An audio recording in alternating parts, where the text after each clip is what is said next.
2024 में ग्रुप 56 जो main exam हुआ था भाई, उसको करेंगे। तो पूरा कंप्लीट पेपर हम सोल्व करेंगे आज की इस वीडियो में।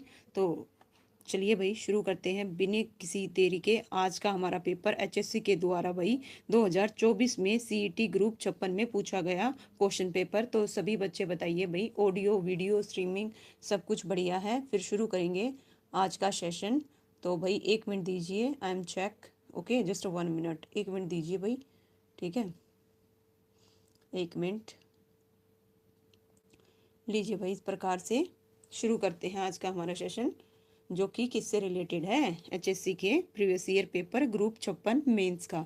तो जूम करती हूँ भाई, आप लीजिए भाई क्वेश्चन आपकी स्क्रीन पर, बताइएगा इसका जो आंसर है क्या आएगा भाई। ओके, विष्णु परमार, स्वागत है भाई, राम राम। शुरू करते हैं भाई, बताइए फर्स्ट क्वेश्चन क्या कहता है भाई, गौर फरमाइएगा। फर्स्ट है डैश एक सिलिकॉन चिप है जिसमें एक बहुत छोटे क्षेत्र पर संपूर्ण इलेक्ट्रॉनिक सर्किट होता है। टर्निंग मशीन, पास्कल लाइन या इंटीग्रेटेड सर्किट या फिर ट्रांजिस्टर। तो भाई इसका जो आंसर है क्या आएगा भाई? राकेश, राम राम भाई, स्वागत है आपका भी, है ना। डैश एक सिलिकॉन चिप है जिसमें एक बहुत ही छोटे क्षेत्र पर संपूर्ण इलेक्ट्रॉनिक सर्किट होता है। तो इसका जो आंसर है क्या आएगा भाई? ऑप्शन है सी आएगा कि भाई क्या आएगा? ऑप्शन है सी आएगा, इंटीग्रेटेड सर्किट। क्या आएगा भाई? आईसी, ठीक है। आईसी देखिए, सिलिकॉन चिप है जिसमें एक बहुत छोटे क्षेत्र पर संपूर्ण इलेक्ट्रॉनिक सर्किट होता है, उसे एकीकृत सर्किट कहा जाता है। और इसे भाई गौर फरमाइएगा माइक्रो चिप या चिप के नाम से भी जाना जाता है। और ये सिलिकॉन का एक छोटा सा मुलायम टुकड़ा होता है जो ट्रांजिस्टर, प्रतिरोधक और कैपेसिटर जैसे कई इलेक्ट्रॉनिक घटकों को एक साथ रखता है।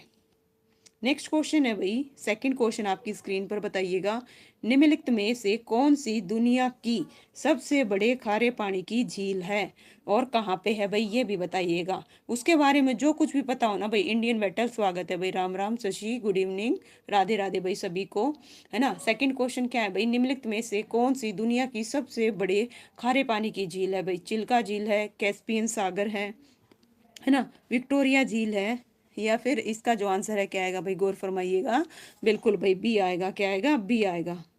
ओके, दुनिया की पूछी है तो क्या आएगा भाई? देखिए, दुनिया की सबसे खारे पानी की झील कैस्पियन सागर है। कैस्पियन सागर को इनके आकार व लवणता के बावजूद झील की संज्ञा दी जाती है और यह एशिया और यूरोप के मध्य है। और यह रूस, देखिए, कजाकिस्तान और तुर्कमेनिस्तान और अजरबैजान तथा ईरान के बीच तटरेखा क्या करती है भाई? साझा करती है। नेक्स्ट क्वेश्चन लीजिए भाई, बताइए आपकी स्क्रीन पर थर्ड क्वेश्चन। औसत प्रतिरोधक बल जो कि 5 किलोग्राम द्रव्यमान की गति को 0.2 सेकंड में 65 सेंटीमीटर प्रति सेकंड से 15 सेंटीमीटर प्रति सेकंड पर लाने के लिए उस पर लगना आवश्यक है। तो कितना आएगा भाई? गौर फरमाइए, इसका जो आंसर है क्या रहेगा भाई? ठीक है, कितना आएगा भाई? 100 आएगा, 25 या 50 या फिर 12.5 आएगा भाई। ओके भाई, सोनिया, गुड इवनिंग भाई।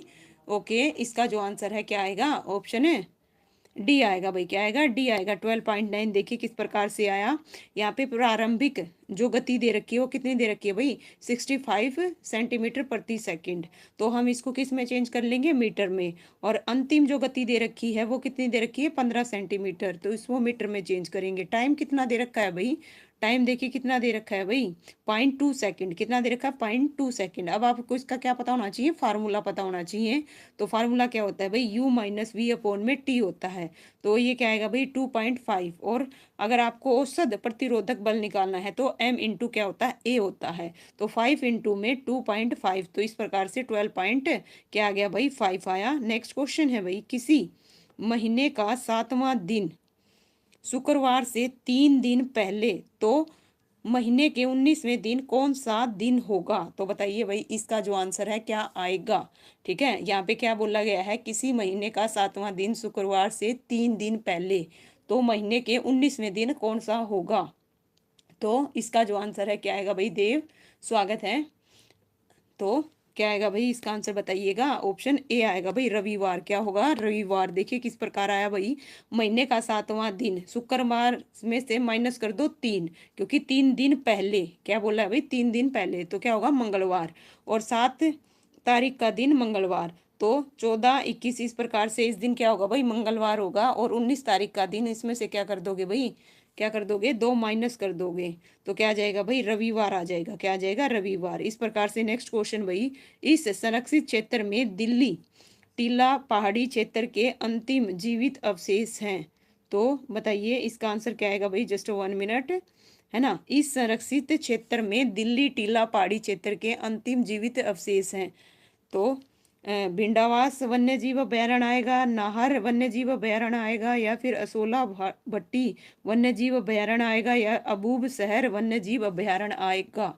तो फिफ्थ का जो आंसर है क्या रहेगा भाई, ऑप्शन है सी आएगा भाई। बिल्कुल करेक्ट बता रही हो भाई, नो डाउट। इसका जो आंसर है क्या आएगा, असोला भट्टी वन्य जीव अभयारण्य आएगा। ओके, संरक्षित है, जो कि दिल्ली रेंज पहाड़ी श्रृंखला के अंतिम बचे हुए अवशेषों में से एक है।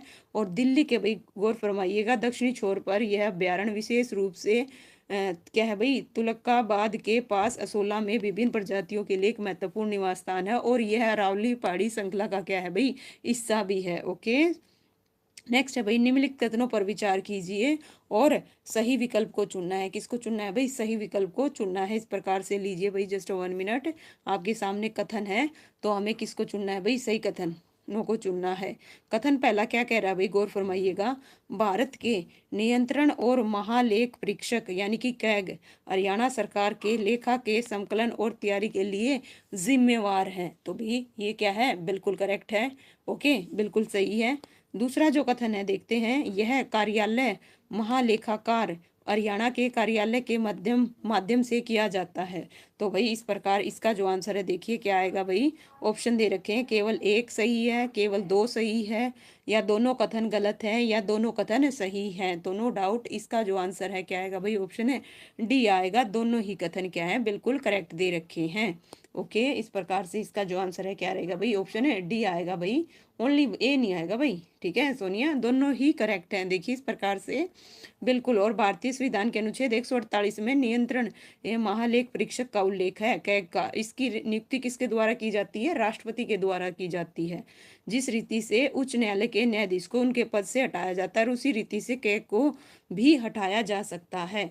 ठीक है, ये है भाई एक्स्ट्रा फैक्ट। लीजिए नेक्स्ट बताइए, आपकी स्क्रीन पर है क्वेश्चन, दक्षिणी एशियाई क्षेत्रीय सहयोग संगठन की स्थापना किस वर्ष हुई थी। तो बताइए भाई किस वर्ष हुई थी, 1980 में हुई थी, 90 में हुई थी, या 85 में, या फिर 98 में। तो इसका जो आंसर है क्या आएगा भाई, है ना, कब हुई थी भाई, 1985 में हुई थी। कब हुई थी भाई, 1985 में।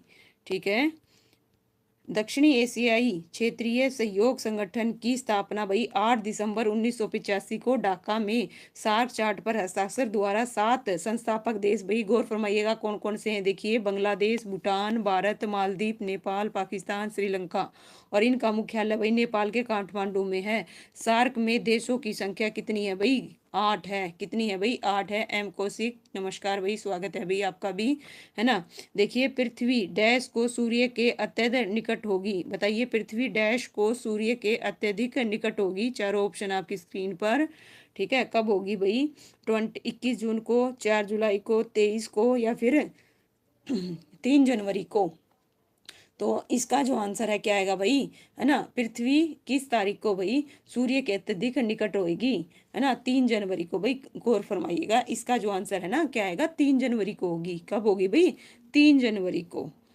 देखिए the earth will be very close to sun on 3 January. कब है भाई, 3 जनवरी को। देखिए प्रत्येक वर्ष पृथ्वी सूर्य के सर्वाधिक निकट होती है, जिसे क्या कहते हैं भाई, ये भी पूछा जाता है, क्या कहता है उसको, उसको क्या कहा जाता है, उपशोर कहते हैं। जबकि 4 जुलाई को भाई प्रत्येक वर्ष पृथ्वी सूर्य से सबसे दूर होती है, और उसे क्या कहते हैं, अपशोर कहते हैं। क्या कहते हैं भाई, अपशोर।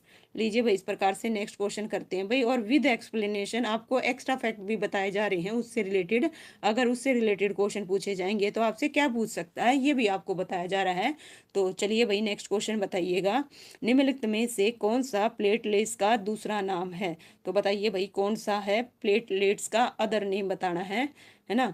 थर्मोसाइड्स आएगा, एरी एरियोथोसाइड आएगा, या ल्यूकोसाइड आएगा, या उपरोक्त में से कोई नहीं। तो इसका जो आंसर है क्या रहेगा भाई, इसका जो आंसर है क्या आएगा, ऑप्शन ए आएगा भाई। क्या आएगा, ऑप्शन ए बिल्कुल करेक्ट है भाई। क्या आएगा, ए। देखिए प्लेटलेट्स का अन्य नाम क्या है भाई, थ्रोम्बोसाइट्स है, और ये मानव शरीर में चोट में लगने की स्थिति में रक्त का धक्का बनने में मददगार होता है। सामान्य तौर पर प्लेटलेट्स की संख्या प्रति माइक्रोलीटर रक्त में एक कितनी है भाई, 1.5 लाख से 4.5 लाख तक होता है। लीजिए भाई, मैथ का क्वेश्चन आ गया, बताइए इसका जो आंसर है क्या आएगा भाई।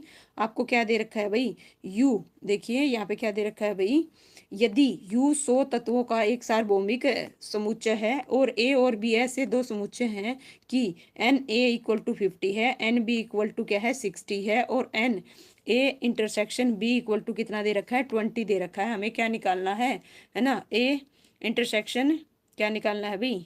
ओके, तो बताइए इसका जो आंसर है क्या आएगा भाई। ठीक है, आपको इसके लिए ना फार्मूला पता होना चाहिए, तभी आप निकाल पाओगे। तो इसका जो आंसर है क्या आएगा भाई, ऑप्शन है डी आएगा, 10 आएगा। क्या आएगा भाई, 10 आएगा। कैसे आया भाई, गौर फरमाइए। इस प्रकार देखिए भाई, एन यूनियन क्या है भाई, n union A union B किसके इक्वल होता है, एन ए प्लस में एन बी माइनस में एन ए इंटरसेक्शन बी के इक्वल होता है। तो हम इनकी वैल्यू पुट करके यहाँ पे एन ए यूनियन बी की वैल्यू निकाल लेंगे, और हमें क्या निकालना है भाई, ए किसका वैल्यू निकालनी है भाई, n A dash intersection B dash की वैल्यू निकालनी है, जो कि इसके इक्वल होती है। तो भाई ये किसके इक्वल आएगा, 100 में से 90 को क्या कर देंगे, माइनस कर देंगे, कितना आ जाएगा भाई, 10 आ जाएगा। लीजिए भाई नेक्स्ट क्वेश्चन भी किसका है, मैथ का है। 4 के प्रथम 6 गुणजों का क्या निकालना है भाई, माध्यम निकालना है। क्या निकालना है, माध्य निकालना है। तो इसका जो माध्य है क्या आएगा भाई, गौर फरमाइए। देखिए 13.5 आएगा, या फिर 14.5 आएगा, या 14 आएगा, या फिर 16 आएगा। तो कैसे निकालोगे भाई, सीधा सिंपल, 4 का टेबल कहाँ तक पढ़ना है, 6 तक पढ़ना है। 4 8 12 16 20 24, और इन सब को ऐड करके किससे डिवाइड कर दो, 6 से कर दो, क्योंकि हमें क्या निकालना है, मीन निकालना है। तो इनको सबको ऐड करोगे तो कितना आएगा भाई, 84 आएगा, और 84 को 6 से डिवाइड करोगे तो कितना आ जाएगा, 14 आ जाएगा। तो 14 किस में दे रखा है, ऑप्शन है सी में दे रखा है भाई। किस में दे रखा है, सी में, बिल्कुल करेक्ट है भाई सभी का, वेरी गुड। लीजिए भाई इस प्रकार से नेक्स्ट क्वेश्चन है, 16वें वित्त आयोग के अध्यक्ष कौन है। तो बताओ भाई 16वें वित्त आयोग के अध्यक्ष कौन है। निर्मला सीतारमण है, डॉक्टर अरविंद पनगड़िया है, या फिर एन के सिंह है, या उपरोक्त में से कोई नहीं। तो भाई इस प्रकार इसका जो आंसर है क्या आएगा भाई, गौर फरमाइएगा। ठीक है, क्या आएगा भाई, है ना, कौन है, इसका आंसर क्या आएगा, ऑप्शन बी आएगा भाई। क्या आएगा, बी आएगा। कौन है भाई, और डॉक्टर अरविंद पनघड़िया। लीजिए भाई इस प्रकार से जस्ट 1 मिनट पढ़ते हैं इनके बारे में। सरकार द्वारा राष्ट्रपति के अनुमोदन से संविधान के अनुच्छेद 280 के तहत 16वें वित्त आयोग का गठन किया गया, और नीति आयोग के पूर्व अध्यक्ष तथा कोलंबिया विश्वविद्यालय के प्रोफेसर डॉक्टर अरविंद पनघड़िया को इसका अध्यक्ष नियुक्त किया गया है। इसमें एक अध्यक्ष और क्या होते हैं भाई, 4 सदस्य। यहाँ से भी क्वेश्चन बन सकता है कि इसमें क्या होता है, एक अध्यक्ष होते हैं और 4 सदस्य, कुल कितने हो गए भाई, 5 हो गए इस प्रकार से। नेक्स्ट बताइए क्वेश्चन आपकी स्क्रीन पर, वह अभिलेख जिसमें उड़ीसा के राजा खारवेल के अभियानों के बारे में विवरण दिया गया है।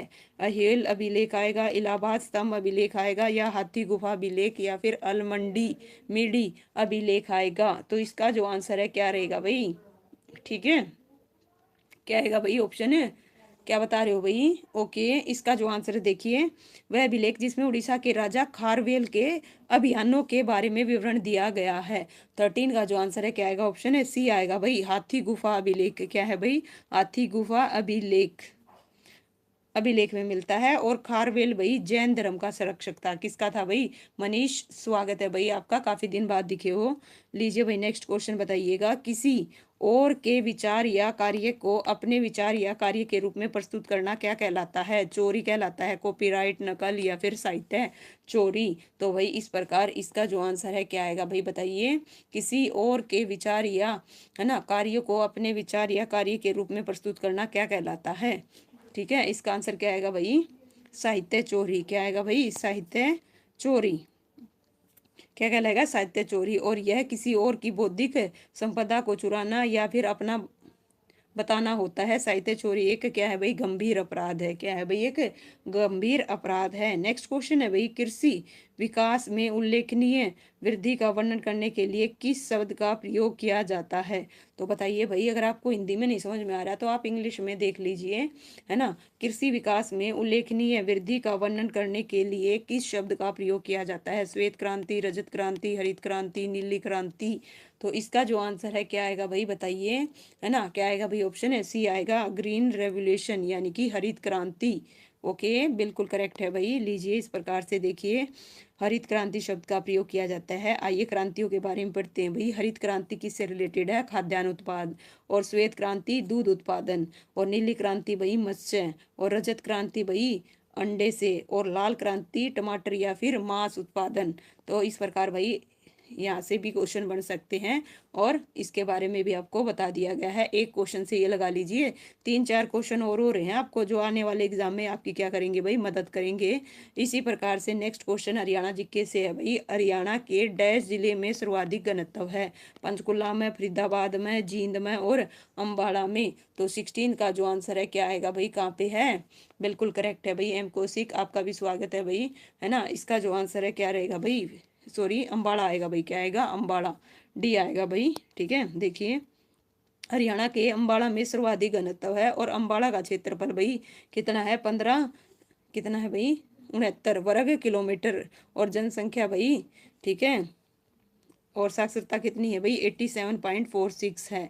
और ये जो डाटा दे रखा है किसके अनुसार है भाई, 2011 की जनगणना के अनुसार। निम्नलिखित में से कौन सा दिन राष्ट्रीय लुप्त प्राय प्रजाति दिवस के रूप में मनाया जाता है भाई। देखिए क्वेश्चन है ना, आपसे दिवस के रूप में जरूर पूछा गया है भाई, तो डेज की भी एक वीडियो लेके आनी पड़ेगी। ठीक है, तो मैंने जितने पेपर कराए उनमें डेज का एक क्वेश्चन जरूर आया हुआ है। तो बताइए भाई, जून का दूसरा शुक्रवार आएगा, या मई का तीसरा शुक्रवार, या मार्च का तीसरा सोमवार, या जून का दूसरा सोमवार। तो इसका जो आंसर है क्या रहेगा भाई, ऑप्शन है बी आएगा भाई, मई का तीसरा शुक्रवार। क्या आएगा भाई, मई का तीसरा शुक्रवार। देखिए भाई, प्रत्येक वर्ष मई के तीसरे शुक्रवार को राष्ट्रीय लुप्तप्राय प्रजाति के रूप में मनाया जाता है। वर्ष 2025 में यह 16 मई को मनाया गया था। और इस दिन का उद्देश्य लुप्तप्राय प्रजातियों के बारे में जागरूकता बढ़ाना और उनके संरक्षण के प्रयासों को क्या करना भाई, प्रोत्साहित करना था। ठीक है भाई, 2025 का बिल्कुल लेटेस्ट डाटा है। लीजिए भाई, ठीक है। If tan theta equal to कितना दे रखा है भाई, गौर फरमाइएगा। tan थीटा इक्वल टू √3 है।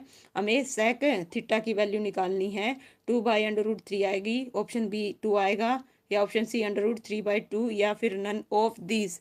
तो भाई इस प्रकार इसका जो आंसर है क्या आएगा भाई, गौर फरमाइए। tan थीटा क्या होता है, परपेंडिकुलर अपॉन में क्या होता है भाई, बेस होता है। जो tan थीटा है वो क्या होता है, परपेंडिकुलर अपॉन में क्या होता है भाई, बेस होता है। तो √3/1। तो परपेंडिकुलर की वैल्यू कितनी है, 1 है भाई। राइट एंगल ट्रायंगल बना लीजिए इस प्रकार से, देखिए √3 और 1। और आपको क्या निकालना है भाई, सेक थीटा निकालना है। क्या निकालना है भाई, सेक थीटा। सेक थीटा क्या होता है, सेक थीटा होता है भाई हाइपोटेनियस अपॉन में क्या होता है भाई, क्या होता है, हाइपोटेनियस अपॉन में बेस होता है। ठीक है, तो इस प्रकार से आपको क्या चाहिएगा भाई, ये तो निकालना ही पड़ेगा। तो ये कैसे निकलेगा, पाइथागोरस थ्योरम। ठीक है, √3 का स्क्वायर प्लस में 1 का स्क्वायर। तो स्क्वायर से स्क्वायर रूट कैंसिल हो जाएगा, 3 + 1 4 आ जाएगा। और 4 का क्या आएगा, 2 आएगा। इसका जो आंसर है क्या रहेगा, ऑप्शन है बी आएगा। लीजिए इस प्रकार से जस्ट 1 मिनट देखते हैं। देखो भाई, tan थीटा की वैल्यू कितनी दे रखी है, √3। तो tan थीटा क्या होगा, परपेंडिकुलर, लंब बटे में आधार। ये राइट एंगल ट्रायंगल दे रखी है भाई। थीटा के सामने क्या होता है भाई, गौर फरमाइएगा। थीटा के सामने वाला क्या होता है, परपेंडिकुलर होता है। और इसके भाई क्या होता है, ये क्या है, बेस। और ये क्या है आपका कर्ण। तो इस प्रकार आपको अगर AC की वैल्यू निकालनी है तो क्या होता है, परपेंडिकुलर अपॉन में बेस का स्क्वायर होता है भाई। तो इस प्रकार से कितना आ जाएगा, 2 आ जाएगा। और हमें सेक थीटा निकालना है, तो 2/1। तो इस प्रकार भाई मोनू स्वागत है भाई, एनी। ठीक है भाई, भाई डाल दी है भाई PDF, देखिएगा मैं डाल चुकी हूँ अभी। ओके, कल की क्या पूरी जितनी भी आज तक मैंने आपको करवाई हैं एनिमल, इसके लिए सारी पूरी की पूरी है ना, वो डाल दी है PDF। चेक करना, अभी डाल के आई हूँ क्लास लेने से पहले। ठीक है, क्लास लेने से पहले अभी पूरी PDF अपलोड कर दी है भाई, आप चेक करना टेलीग्राम पे। नेक्स्ट है भाई, देखिए कोट थीटा प्लस में tan थीटा इक्वल टू 2 है। तो इसका सामान्य हल बताना है, हमें जनरल सोल्यूशन बताना है। तो ये जो क्वेश्चन है भाई +1 के मैथ से है, देखिए किससे है, +1 के। तो ना केवल 10 से, यहाँ पे +1 की tan थीटा देखिए क्या है, कोट थीटा प्लस में tan थीटा इक्वल टू 2 दे रखा है। तो इसका जो आंसर है क्या आएगा भाई, ऑप्शन देखिए सी आएगा। सी कैसे आया भाई, गौर फरमाइएगा। ठीक है, क्या होता है भाई, देखो कोट थीटा क्या होता है, कोस थीटा अपोन में साइन थीटा, प्लस में tan थीटा क्या होता है, इसका उल्टा होता है, साइन थीटा अपोन में कोस थीटा इक्वल टू 2। हमने ले लिया एलसीएम, एलसीएम लिया साइन थीटा इंटू में कोस थीटा। तो इधर देखिए कोस, साइन तो है लेकिन क्या नहीं है, कोस नहीं है। तो यहाँ पे क्या हो जाएगा, कोस का स्क्वायर प्लस में साइन का स्क्वायर। ये आइडेंटिटी बन गई भाई, कोस स्क्वायर प्लस में साइन स्क्वायर थीटा क्या होता है, 1 होता है। क्या होता है, 1। 1 अपोन में ये आ जाएगा भाई, इस प्रकार से देखिएगा। ठीक है, यहाँ पे ये आइडेंटिटी लगेंगी। तो ये जब आएगा भाई आपको, सबसे पहली चीज तो 10th का है ना भाई, और ये है भाई 11th का 3rd चैप्टर का कॉन्सेप्ट है, वो आना चाहिए। ओके, और यहाँ पे जो 1 आ गया भाई, क्या आ गया देखिए, 1 आया। ठीक है, क्या आया, 1 आया। तो वो 1 कैसे आया भाई, 1 साइन की अगर वैल्यू देखिए 90 डिग्री पे कितनी होती है, साइन π/2 की वैल्यू कितनी होती है, 1 होती है। तो साइन से साइन कर जाएगा, 2 थीटा इक्वल टू कितना भाई, π/2। इस प्रकार से है ना, थीटा जो आएगा n π/2 प्लस में, ऑप्शन क्या रहेगा इसका भाई, क्या आएगा ऑप्शन है, देखिए सी आएगा। क्या आएगा, सी रहेगा इस प्रकार से। तो ये थोड़ा भाई आपसे 11th लेवल का क्वेश्चन पूछा है, 11th का। ओके, नेक्स्ट क्वेश्चन है भाई, भारतीय संविधान का निम्नलिखित में से कौन सा अनुच्छेद वित्त आयोग से संबंधित है। देखिए मैंने अभी आपको बताया था कौन सा वित्त आयोग से संबंधित है भाई, इसका जो आंसर है क्या आएगा। ठीक है, अनुच्छेद 280 आएगा, अनुच्छेद 128 आएगा, अनुच्छेद 112 या उपरोक्त में से कोई नहीं। ठीक है, किससे पूछा भाई, वित्त आयोग से। वित्त आयोग से कौन सा है, इसका जो आंसर है क्या रहेगा, ऑप्शन ए आएगा, अनुच्छेद 280। अनुच्छेद 280 है। ठीक है, देखिए भाई 280 किससे है, वित्त आयोग से। और अनुच्छेद 128 किससे है भाई, सर्वोच्च न्यायालय की बैठकों में सेवानिवृत्त न्यायाधीशों की उपस्थिति। और 129 भाई सर्वोच्च न्यायालय अभिलेख न्यायालय के रूप में घोषित। और अनुच्छेद 112 भाई वार्षिक वित्तीय विवरण का प्रावधान। नेक्स्ट है भाई क्वेश्चन आपकी स्क्रीन पर, निम्नलिखित में से कौन सा झारखंड की राजधानी है। तो बताइए भाई कौन सी झारखंड की राजधानी है, भुवनेश्वर है, आइजोल है, शिलोंग है या रांची है। तो इस प्रकार भाई इसका जो आंसर है क्या आएगा भाई, गौर फरमाइएगा। ठीक है, क्या बता रहे हो भाई, रांची। ओके, वेरी गुड भाई, बिल्कुल करेक्ट है, वेरी गुड।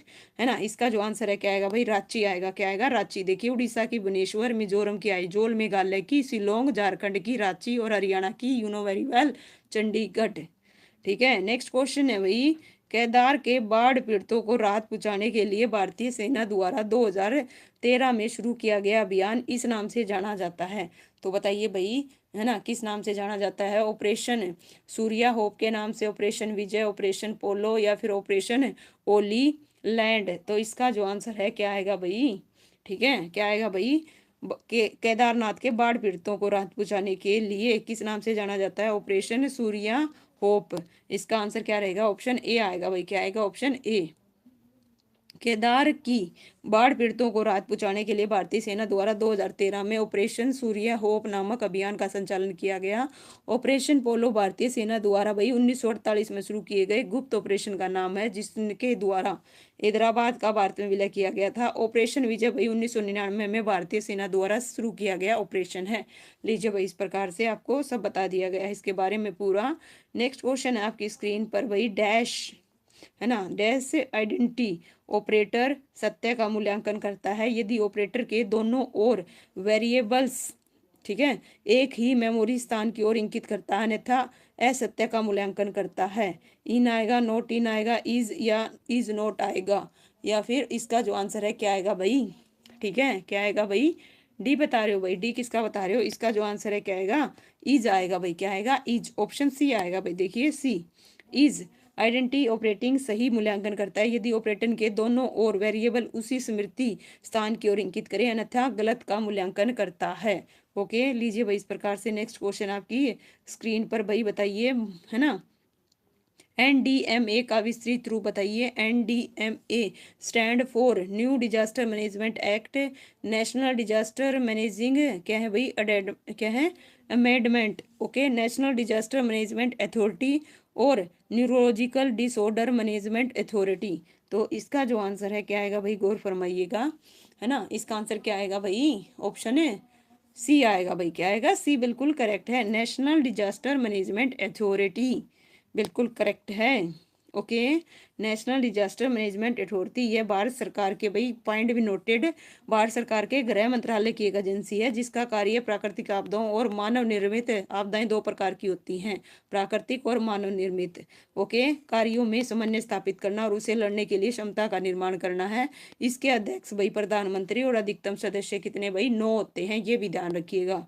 ओके, अधिकतम सदस्य 9 होते हैं। हरियाणा का हाकरा सभ्यता की पहली उल्लेखित स्थल कौन सा है? कालीबंगा है, मिथाथल है, राखी गढ़ी है, कुनाल है। तो भाई इसका जो आंसर है क्या आएगा बताइए? हरियाणा का, है ना, डैश हरियाणा का हाकरा सभ्यता की पहली उत्खननित क्या है भाई? स्थल है। तो कौन सा है भाई? कुनाल। क्या है भाई? कुनाल। कहाँ पे है भाई कुनाल बताइए? देखिए कुनाल। ओके, जो हरियाणा के, ठीक है भाई, लीजिए इस प्रकार से हैं, ठीक है भाई। और ये भाई ये ध्यान रखना, ये पूर्व हड़प्पा स्थल है। क्या है भाई? पूर्व हड़प्पा स्थल है भाई, ठीक है। यहाँ पे वो दे रखा है भाई, है ना, गलत दे रखा है, चलिए ठीक है। लेकिन ये क्या है भाई? एक पूर्व हड़प्पा स्थल है, बिल्कुल ये ठीक है, बाकी वो गलत दे रखा है। ओके, निम्नलिखित कथनों पर विचार कीजिए, नीचे दिए गए को सही को चुनना है। किसको चुनना है भाई? सही को चुनना है। यहाँ पे गौर फरमाइएगा, आपको कथन दे रखे हैं और हमें सही कथन को चुनना है। पहला कथन क्या कह रहा है भाई? देखिए, उत्पादन की प्रति इकाई कुल लागत को औसत लागत कहा जाता है। बिल्कुल है भाई। जो टोटल कॉस्ट प्राइस है, unit of output is called average cost, बिल्कुल करेक्ट है। उत्पादन की प्रति इकाई कुल राजस्व को औसत राजस्व कहा जाता है, ये भी करेक्ट है भाई। इस प्रकार इसका जो आंसर है क्या आएगा भाई? दोनों ही कथन सही है, तो इसका आंसर क्या रहेगा भाई? डी आएगा। क्या आएगा भाई? डी आएगा। ओके, है ना। लीजिए भाई इस प्रकार से नेक्स्ट क्वेश्चन आपकी स्क्रीन पर, है ना। दोनों ही कथन क्या है भाई? सही है। रोहन एक कक्षा में, देखो भाई अब आ गया रीजनिंग का क्वेश्चन। किसका आ गया? रीजनिंग का क्वेश्चन आ गया। रोहन एक कक्षा में ऊपर से 7वें स्थान पर, नीचे से 26वें स्थान पर, तो कक्षा में कितने छात्र हैं भाई? तो इसका जो आंसर है, कल भी बताया था मैंने आपको, टोटल स्टूडेंट निकालने हैं। क्या निकालने हैं? ओहो, जस्ट 1 मिनट, टोटल स्टूडेंट निकालने क्या होते हैं भाई? ठीक है, तो लेफ्ट प्लस में राइट और माइनस में क्या कर दोगे? 1 कर दोगे, क्योंकि दोनों स्थान से। तो 7वां प्लस में कौन सा है? 26 और माइनस में 1। तो इस प्रकार भाई 33 माइनस में कितना आ गया? 1। तो इसका जो आंसर है क्या आएगा? 32 आएगा। क्या आएगा? 32। ऑप्शन क्या रहेगा? बी रहेगा भाई। क्या आएगा? बी। ओके, बिल्कुल भाई, हमको सीख लीजिए इस प्रकार से, ठीक है। लोहे एक्स, जिसे काला एक्स भी कहते हैं, तो बताइए भाई, है ना, किसे कहते हैं भाई? दी आयरन और नोन एज ब्लैक। ओके, लोहे एक्स जिसे काला एक्स भी कहते हैं, लिमोनाइट, हेमेटाइट या फिर मैग्नेटाइट या फिर सीडेराइट। तो इसका जो आंसर है क्या आएगा भाई? गौर फरमाइएगा, ठीक है। इसका आंसर क्या आएगा भाई? ऑप्शन है सी आएगा। क्या आएगा भाई? सी। देखिए क्या आएगा? ऑप्शन है सी। ओके, जस्ट 1 मिनट भाई, इसका आंसर क्या रहेगा? ऑप्शन है सी आएगा, मैग्नेटाइट। ओके, जिसे काला एक्स कहा जाता है, ये गहरे रंग का चुंबकीय आयरन ऑक्साइड है। और मैग्नेटाइट में लोहे की मात्रा आमतौर पर भाई 60 से 70% होती है। लीजिए भाई, अब मैथ का क्वेश्चन आ गया। किसका क्वेश्चन आ गया? मैथ का क्वेश्चन आ गया। यहाँ पे दे रखी है 3 की पावर कितनी दे रखी है भाई? x + 1 इंटू में 2 की पावर n इक्वल टू कितना दे रखा है भाई? 1728 दे रखा है। तो हमें क्या निकालना है? देन n अपॉन में x इज इक्वल टू। तो वही इधर गौर फरमाइएगा, ये जो है, ठीक है, क्या है भाई? देखो यहाँ पे अगर मैं निकालने बैठूं तो देखो 3 की पावर, ओहो जस्ट 1 मिनट है। देखो भाई 3 की पावर क्या दे रखी है? Pen change. 3x प्लस में 1 और इंटू में 2 की पावर क्या दे रखी है? n दे रखी है। तो इक्वल टू में किसके इक्वल होगा भाई? 12 की पावर ये कितनी है भाई? 1728 क्यूब है। क्या है? क्यूब है। और मैं 12 के फैक्टर करूँ, 12 के फैक्टर करती हूँ तो कितना आएगा भाई? है ना, 3 की पावर कितना आएगा भाई? 3। और 2 की पावर, ये सॉरी 4 की पावर भी कितना आएगा भाई? 3 आएगा। तो 2 की पावर 2, इस प्रकार से यहाँ पे तो क्या हो जाएगा भाई? 3 की पावर 3 और इंटू में 2 की पावर कितना हो जाएगा भाई? 6 हो जाएगा। क्या हो जाएगा? 6 हो जाएगा। तो अगर हम इसको कंपेयर करेंगे भाई, जस्ट 1 मिनट देखिए, यहाँ दिखा देती हूँ, ठीक है। गौर फरमाओ भाई, देखिए यहाँ पे स्पेस भी है, ठीक है। ये आ गया भाई 3 की पावर 3 और 2 की पावर 6, क्योंकि इसके फैक्टर कर दिए। 3 इंटू में क्या होते हैं? 4 और इसकी पावर कितनी है भाई? 3। तो जब पावर है, ये पावर इसकी भी होगी और 4 की भी होगी। और 4 है, 4 किसका है भाई? 2 का स्क्वायर होता है। तो 2 की पावर 6 हो जाएगी, इस वजह से 6 आई। तो अब हम कंपेयर करेंगे इसको इसके साथ और इसके उसके साथ। तो n की वैल्यू तो कितनी आ जाएगी, 6 आ जाएगी, और x+1 की वैल्यू कितनी, इक्वल टू 3, और जो चीज़ इधर प्लस की उस साइड लेके जाएंगे माइनस की, तो x की वैल्यू 2 आ गई, n की वैल्यू 6 आ गई। हमें क्या निकालना था, n अपॉन में x निकालना था, तो 6 अपॉन में 2 कितना आ गया भाई, 3 आ गया। कितना आ गया, 3 आ गया। इस प्रकार उम्मीद करती हूँ आपको समझ में आया होगा। तो चलिए भाई नेक्स्ट क्वेश्चन। डैश एक डाटाबेस का डिजाइन है, तो कौन सा है भाई, गौर फरमाइएगा। डैश एक डाटाबेस का डिजाइन है, कंप्यूटर का क्वेश्चन आ गया भाई, इस प्रकार से बताइए, है ना। इसका जो आंसर है क्या आएगा, ठीक है। क्या है, रीजनेबल, क्या है, रिलेशन, ठीक है, relation database management system, database scheme, control flow diagram, data flow diagram, और इसका जो आंसर है बिल्कुल भाई, वेरी गुड भाई, ठीक है। क्या बता रही हो, डेटाबेस, बिल्कुल ठीक है। इसका आंसर ऑप्शन है बी रहेगा भाई, बिल्कुल करेक्ट है भाई, एम कौशिक, वेरी गुड, ठीक है। देखिए डाटाबेस के डिजाइन को डाटाबेस स्कीम का या डेटाबेस संरचना के रूप में जाना जाता है। डाटाबेस स्कीम परिभाषित करता है कि डाटा कैसे व्यवस्थित किया जाता है, और स्कीमा के दो प्रमुख प्रकार भाई, तार्किक और भौतिक। नेक्स्ट है भाई, यदि एक समबाहु त्रिभुज का ऊर्ध्वा कोण 70 डिग्री है, ओके, ध्यान से देखिए, if the vertical angle of an isosceles triangle is 70, each base angle of, है ना, मेजर, तो बताइए 50 होगा, 55 होगा, 60 होगा, या फिर 65 होगा। तो इस प्रकार भाई इसका जो आंसर है क्या आएगा, ठीक है भाई। यहाँ पे क्या दे रखा है भाई, ये देखिए ट्रायंगल है, और कौन सी होती है भाई, जिसकी दो साइडें क्या होती हैं, इक्वल होती हैं। अगर दो साइड है ना इक्वल हैं, तो उनके आमने सामने के एंगल भी क्या होंगे, इक्वल होंगे। अगर ये एक्स है तो ये भी क्या होगा, एक्स। और वर्टिकल एंगल कितना दे रखा है, 70 दे रखा है। कितना दे रखा है, 70 दे रखा है। तो इस प्रकार से भाई ट्रायंगल के आपको पता है तीनों एंगल का सम कितना होता है, 180 होता है। तो इस प्रकार से भाई, है ना, तो ये तो कितना हो जाएगा, 2x, और 70 उधर जाके क्या हो जाएगा भाई, माइनस हो जाएगा, कितना आ जाएगा, 110, और x की वैल्यू कितनी आ जाएगी भाई, जो चीज मल्टीप्लाई में उस साइड जाकर किस में आएगी, डिवाइड में आएगी। तो 2 से ये कट जाएगा, कितना आ जाएगा भाई, 55 आ जाएगा। तो इसका जो आंसर है क्या आएगा भाई, ऑप्शन है क्या आएगा, बी आएगा भाई, 55। लीजिए, अगर ऐसे नहीं समझ में आया तो भाई ऐसे देखिए, डायग्राम आपके सामने है, ठीक है। आइसो क्या है, समद्विबाहु त्रिभुज है, तो उसमें क्या है भाई, दो साइड्स क्या होती हैं, इक्वल होती हैं। अगर दो साइड इक्वल हैं तो उनके आमने सामने के भाई एंगल भी क्या होंगे, बराबर होंगे। तो इस प्रकार तीनों एंगल का सम कितना होता है, 180, ठीक है भाई। लीजिए इस प्रकार से, जस्ट 1 मिनट, है ना। चलिए भाई अगला क्वेश्चन करें। नेक्स्ट है भाई, ये रीजनिंग का आ गया भाई, किसका आ गया, रीजनिंग का। लो भाई बताओ इसका जो आंसर है क्या आएगा, दी गई, क्या है भाई, यहाँ पे दी गई अल्फा संख्यात्मक श्रृंखलाओं के लिए दिए गए विकल्प में से लुप्त, लुप्त को चुनना है भाई, किसको चुनना है, लुप्त संख्या को चुनाव करना है। जो आगे क्या आएगा भाई, गौर फरमाइएगा, देखिएगा ध्यान से, है ना। इसका जो आंसर है क्या आएगा, ठीक है। इसका आंसर क्या आएगा भाई, ऑप्शन है सी आएगा। क्या आएगा, ऑप्शन है सी। 2z5 दे रखा है, और क्या दे रखा है, वाई की जगह क्या दे रखा है भाई, 7 इस प्रकार दे रखा है। तो इसका आंसर ये जो है किस प्रकार आया भाई, है ना।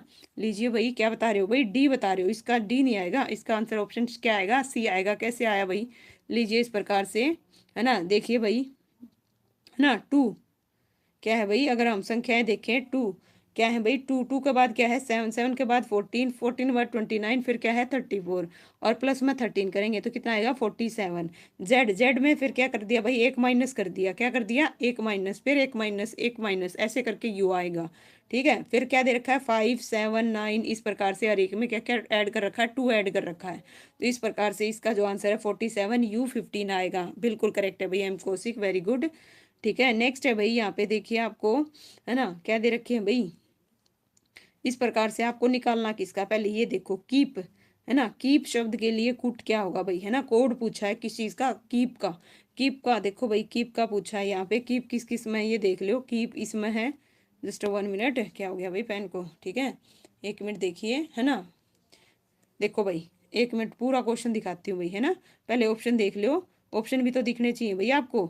लीजिए भाई इस प्रकार बताइए, कीप का पूछा है, क्या बता रहे हो भाई, ओके, ना ना ना, गलत है भाई, एम कौशिक, ध्यान से दोबारा देखो, ध्यान से दोबारा देखो, कीप किस किस में है देखो, है ना। तो इसका जो आंसर है क्या आएगा भाई, इसका जो आंसर है क्या आएगा, ऑप्शन है ना, बी आएगा, बी का। लीजिए भाई इस प्रकार से देखिए कैसे आया, है ना, कीप, है ना। कीप को भाई किस में इसने वो कर रखा है, कीप को किस में कर रखा है इसने, रेक्टेंगल में। और गुड को किस में है भाई, सर्कल में कर रखा है। तो जहां जहां गुड है, तो जो गुड के लिए बताया आपने, किसके लिए बताया, गुड के लिए। कीप के लिए क्या आएगा भाई, का आएगा। लीजिए भाई नेक्स्ट क्वेश्चन, एक से अधिक लेकिन कुछ विक्रेताओं से मिलकर बने बाजार को क्या कहते हैं। तो बताइए, एक से अधिक बात हो रही है यहाँ, एक से अधिक। तो इसका जो आंसर है क्या आएगा भाई, गौर फरमाइएगा, एक से अधिक। ठीक है, उसे आइसो कुवेट बोलेंगे, एकाधिकार बोलेंगे, अल्प अधिकार बोलेंगे, या उपरोक्त में से कोई नहीं। तो इसका जो आंसर है क्या आएगा भाई, ऑप्शन है सी आएगा। उसे क्या बोलेंगे, अल्पाधिकार बोलेंगे भाई। एक से अधिक विक्रेताओं से मिलकर बने बाजार को, और जहाँ भाई एक की होगी वहां एकाधिकार, क्या बोलेंगे, एकाधिकार। ये भी ध्यान रखिएगा, एक से अधिक लेकिन कुछ ही विक्रेताओं से मिलकर बने को अल्पाधिकार कहते हैं। नेक्स्ट क्वेश्चन आपकी स्क्रीन पर है ना, यहाँ पे वही वो क्या है, शब्दों के विषम युग्म का चयन करना है। शब्दों के विषम का देखिए, चित्रकार, गैलरी, अभिनेता, मंच, मैसन, दीवार, किसान, खेत। तो इसका जो आंसर है क्या आएगा भाई, गौर फरमाइएगा। ठीक है, इसका आंसर क्या आएगा भाई, बिल्कुल भाई शशि, वेरी गुड। इसका जो आंसर है क्या रहेगा, ऑप्शन है सी आएगा भाई। मैसन क्या दे रखा है भाई, दीवार दे रखा है। देखिए, चित्रकार गैलरी में डिजाइन करता है, अभिनेता मंच पर, किसान खेत में, जबकि मैसन यानी कि राजगीर दीवार का निर्माण करता है। ये क्या है भाई, अलग है ना। सी क्या है, युग्म विषम है। किसी संबंध में डैश की संख्या को संबंध की क्या है भाई, कार्डिनिटी कहा जाता है। तो बताइए भाई, इसका जो आंसर है क्या आएगा, 36 का। ठीक है, क्या आएगा भाई, 36 का आंसर क्या आएगा, ऑप्शन है बी आएगा भाई। क्या आएगा, ट्यू ट्यूपल, क्या आएगा भाई, ट्यूपल। देखिए, गणित में किसी परिमित सेट की कोऑर्डिनेटी उसके तत्वों की संख्या होती है, इसीलिए यह सेट के आकार का माप है। और किसी संख्या में ट्यूपल की संख्या को ही संबंध की कोऑर्डिनेटी कहा जाता है। ओके भाई, लवली, स्वागत है भाई आपका भी। तो लीजिए भाई, इस प्रकार से नेक्स्ट क्वेश्चन देखिए भाई, ये किसका आ गया, मैथ का आ गया भाई। किसका आ गया, मैथ का आ गया। गौर फरमाना भाई। ठीक है, क्या दे रखा है भाई, यहाँ पे समझने की कोशिश कीजिएगा। 3 की पावर क्या दे रखी है भाई, आपको एक क्वाड्रेटिक पोलोनोमियल दे रखा है। क्या है दे रखा है, क्वाड्रेटिक पोलोनोमियल दे रखा है, और इक्वल टू में 9 दे रखा है। अगर हम यहाँ देखें, अगर आप दोनों साइड इसको क्या करोगे भाई, 3 की पावर 2 करोगे, 3 की पावर 2।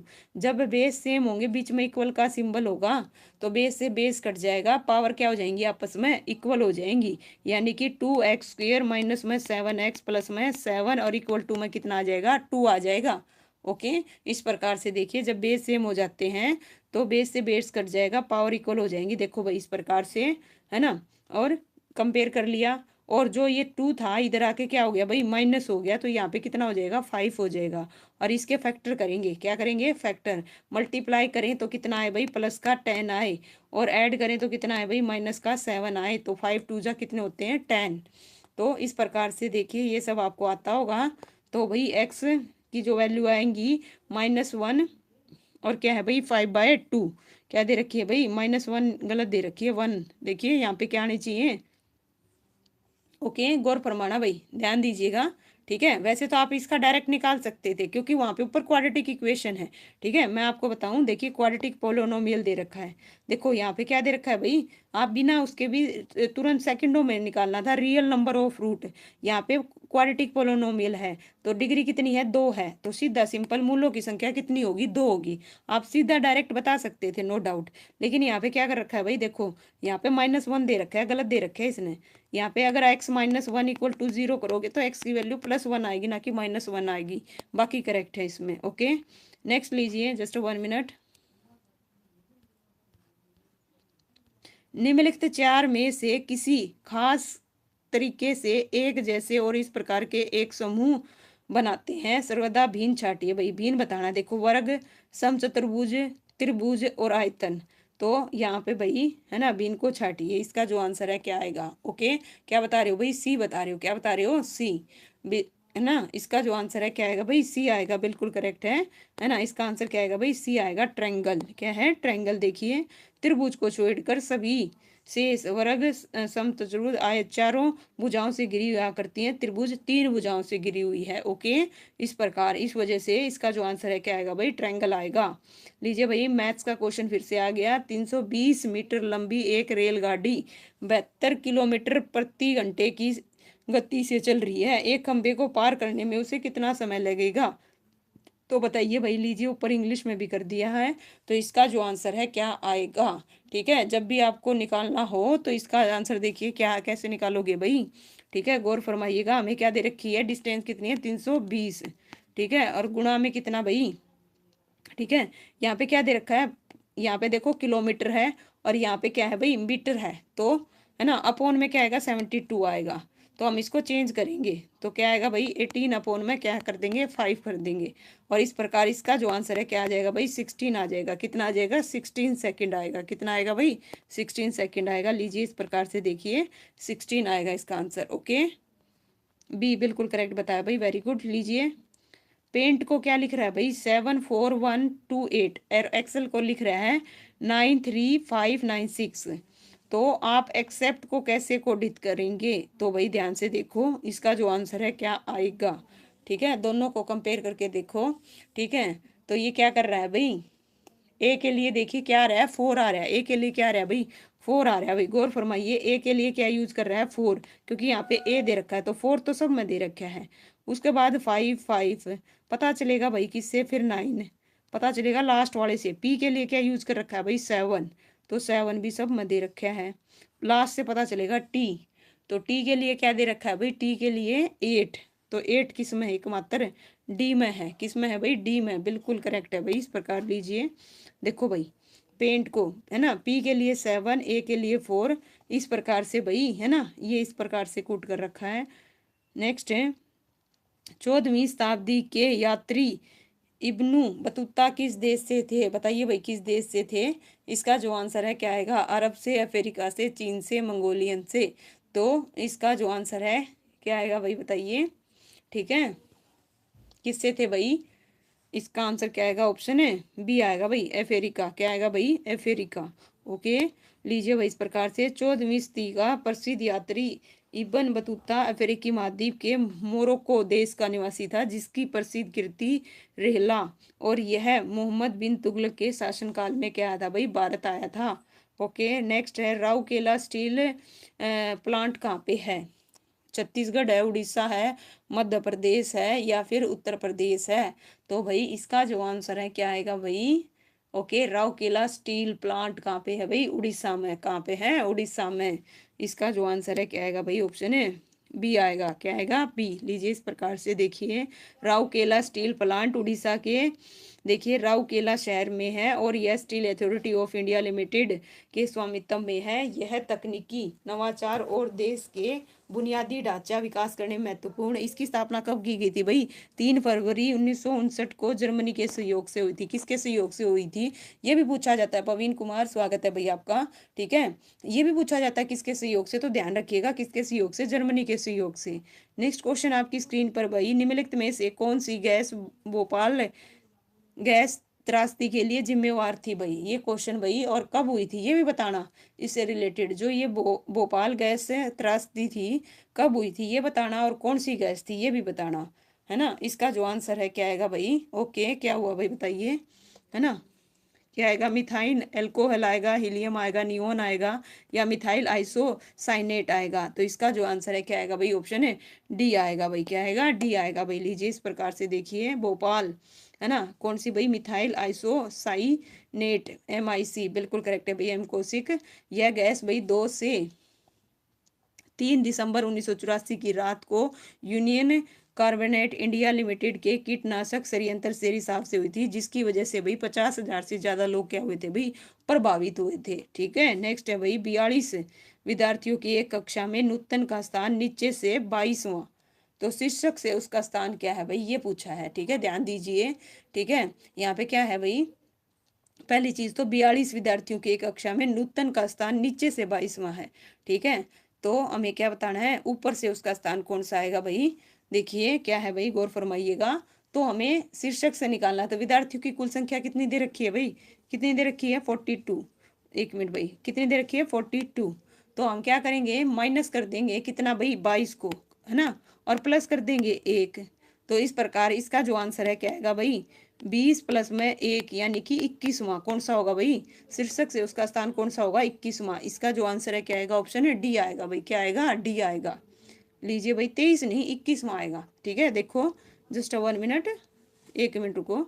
लो भाई, कैसे भाई, नूतन का है ना, विद्यार्थियों की कुल संख्या माइनस में नूतन का स्थान प्लस में +1, तो 42 माइनस में 22 प्लस में 1, तो इस प्रकार इसका जो आंसर है क्या आएगा भाई 21 आएगा। ओके, निम्नलिखित में से कौन सा निम्न श्रेणी का भूरा कोयला है, तो बताइए भाई भूरा कोयला कौन सा है।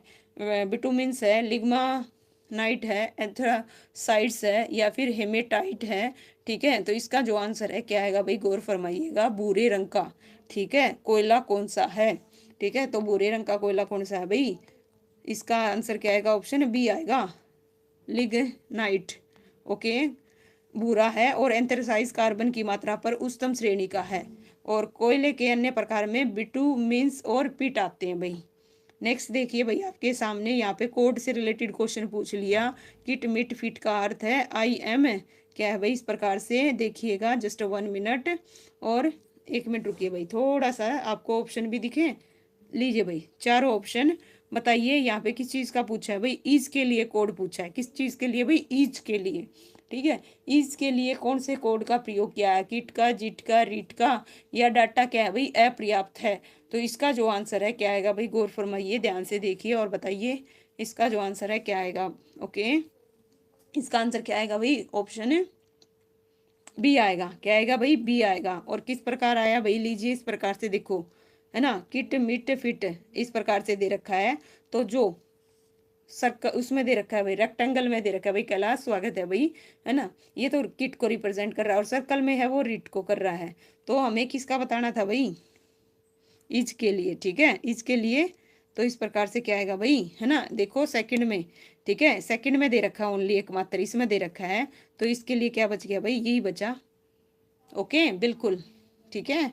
नेक्स्ट है भाई, अल्फा और बीटा। देखिए, यदि अल्फा इक्वल टू बीटा, देखिए यदि अल्फा और beta x square minus a x plus b square equal to 0 के मूल हैं, तो alpha square plus beta square किस चीज के बराबर होंगे। तो बताइए भाई इसका जो आंसर है क्या आएगा।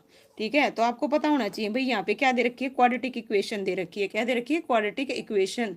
तो इसमें दो आपको वो दे रखे हैं, अल्फा प्लस बीटा अगर हम निकाल लें, सम ऑफ रूट क्या होता है भाई, -b/a होता है। तो -b/a, तो यहाँ पे क्या आएगा, माइनस, देखो कंपेयर करेंगे यहाँ, -b ये होता है, आपको बेसिक इक्वेशन पता होनी चाहिए, क्या होती है, ax² प्लस में bx प्लस में क्या होती है, c इक्वल टू 0 होती है। और b की वैल्यू यहाँ पे माइनस क्या दे रखी है, a दे रखी है, तो माइनस माइनस क्या हो जाएंगे भाई, प्लस a आ जाएगा। और अपॉन में a क्या दे रखा है, यहाँ पे a को 1 के साथ कंपेयर करोगे तो क्या आएगा, 1 आएगा। क्या आएगा भाई, 1 आएगा, 11 नहीं। तो अल्फा प्लस बीटा की वैल्यू कितनी आ गई भाई, तो गौर फरमाइएगा, देखो अल्फा प्लस बीटा की वैल्यू कितनी आ गई, ए आ गई। और प्रोडक्ट क्या होगा भाई, अल्फा बीटा सी अपॉन में ए होता है, तो सी की वैल्यू कितनी है, b², ए की वैल्यू कितनी है 1, तो प्रोडक्ट कितनी आ गई भाई, b² आ गई। हमें निकालने किसकी है, अल्फा स्क्वेयर प्लस में बीटा स्क्वेयर।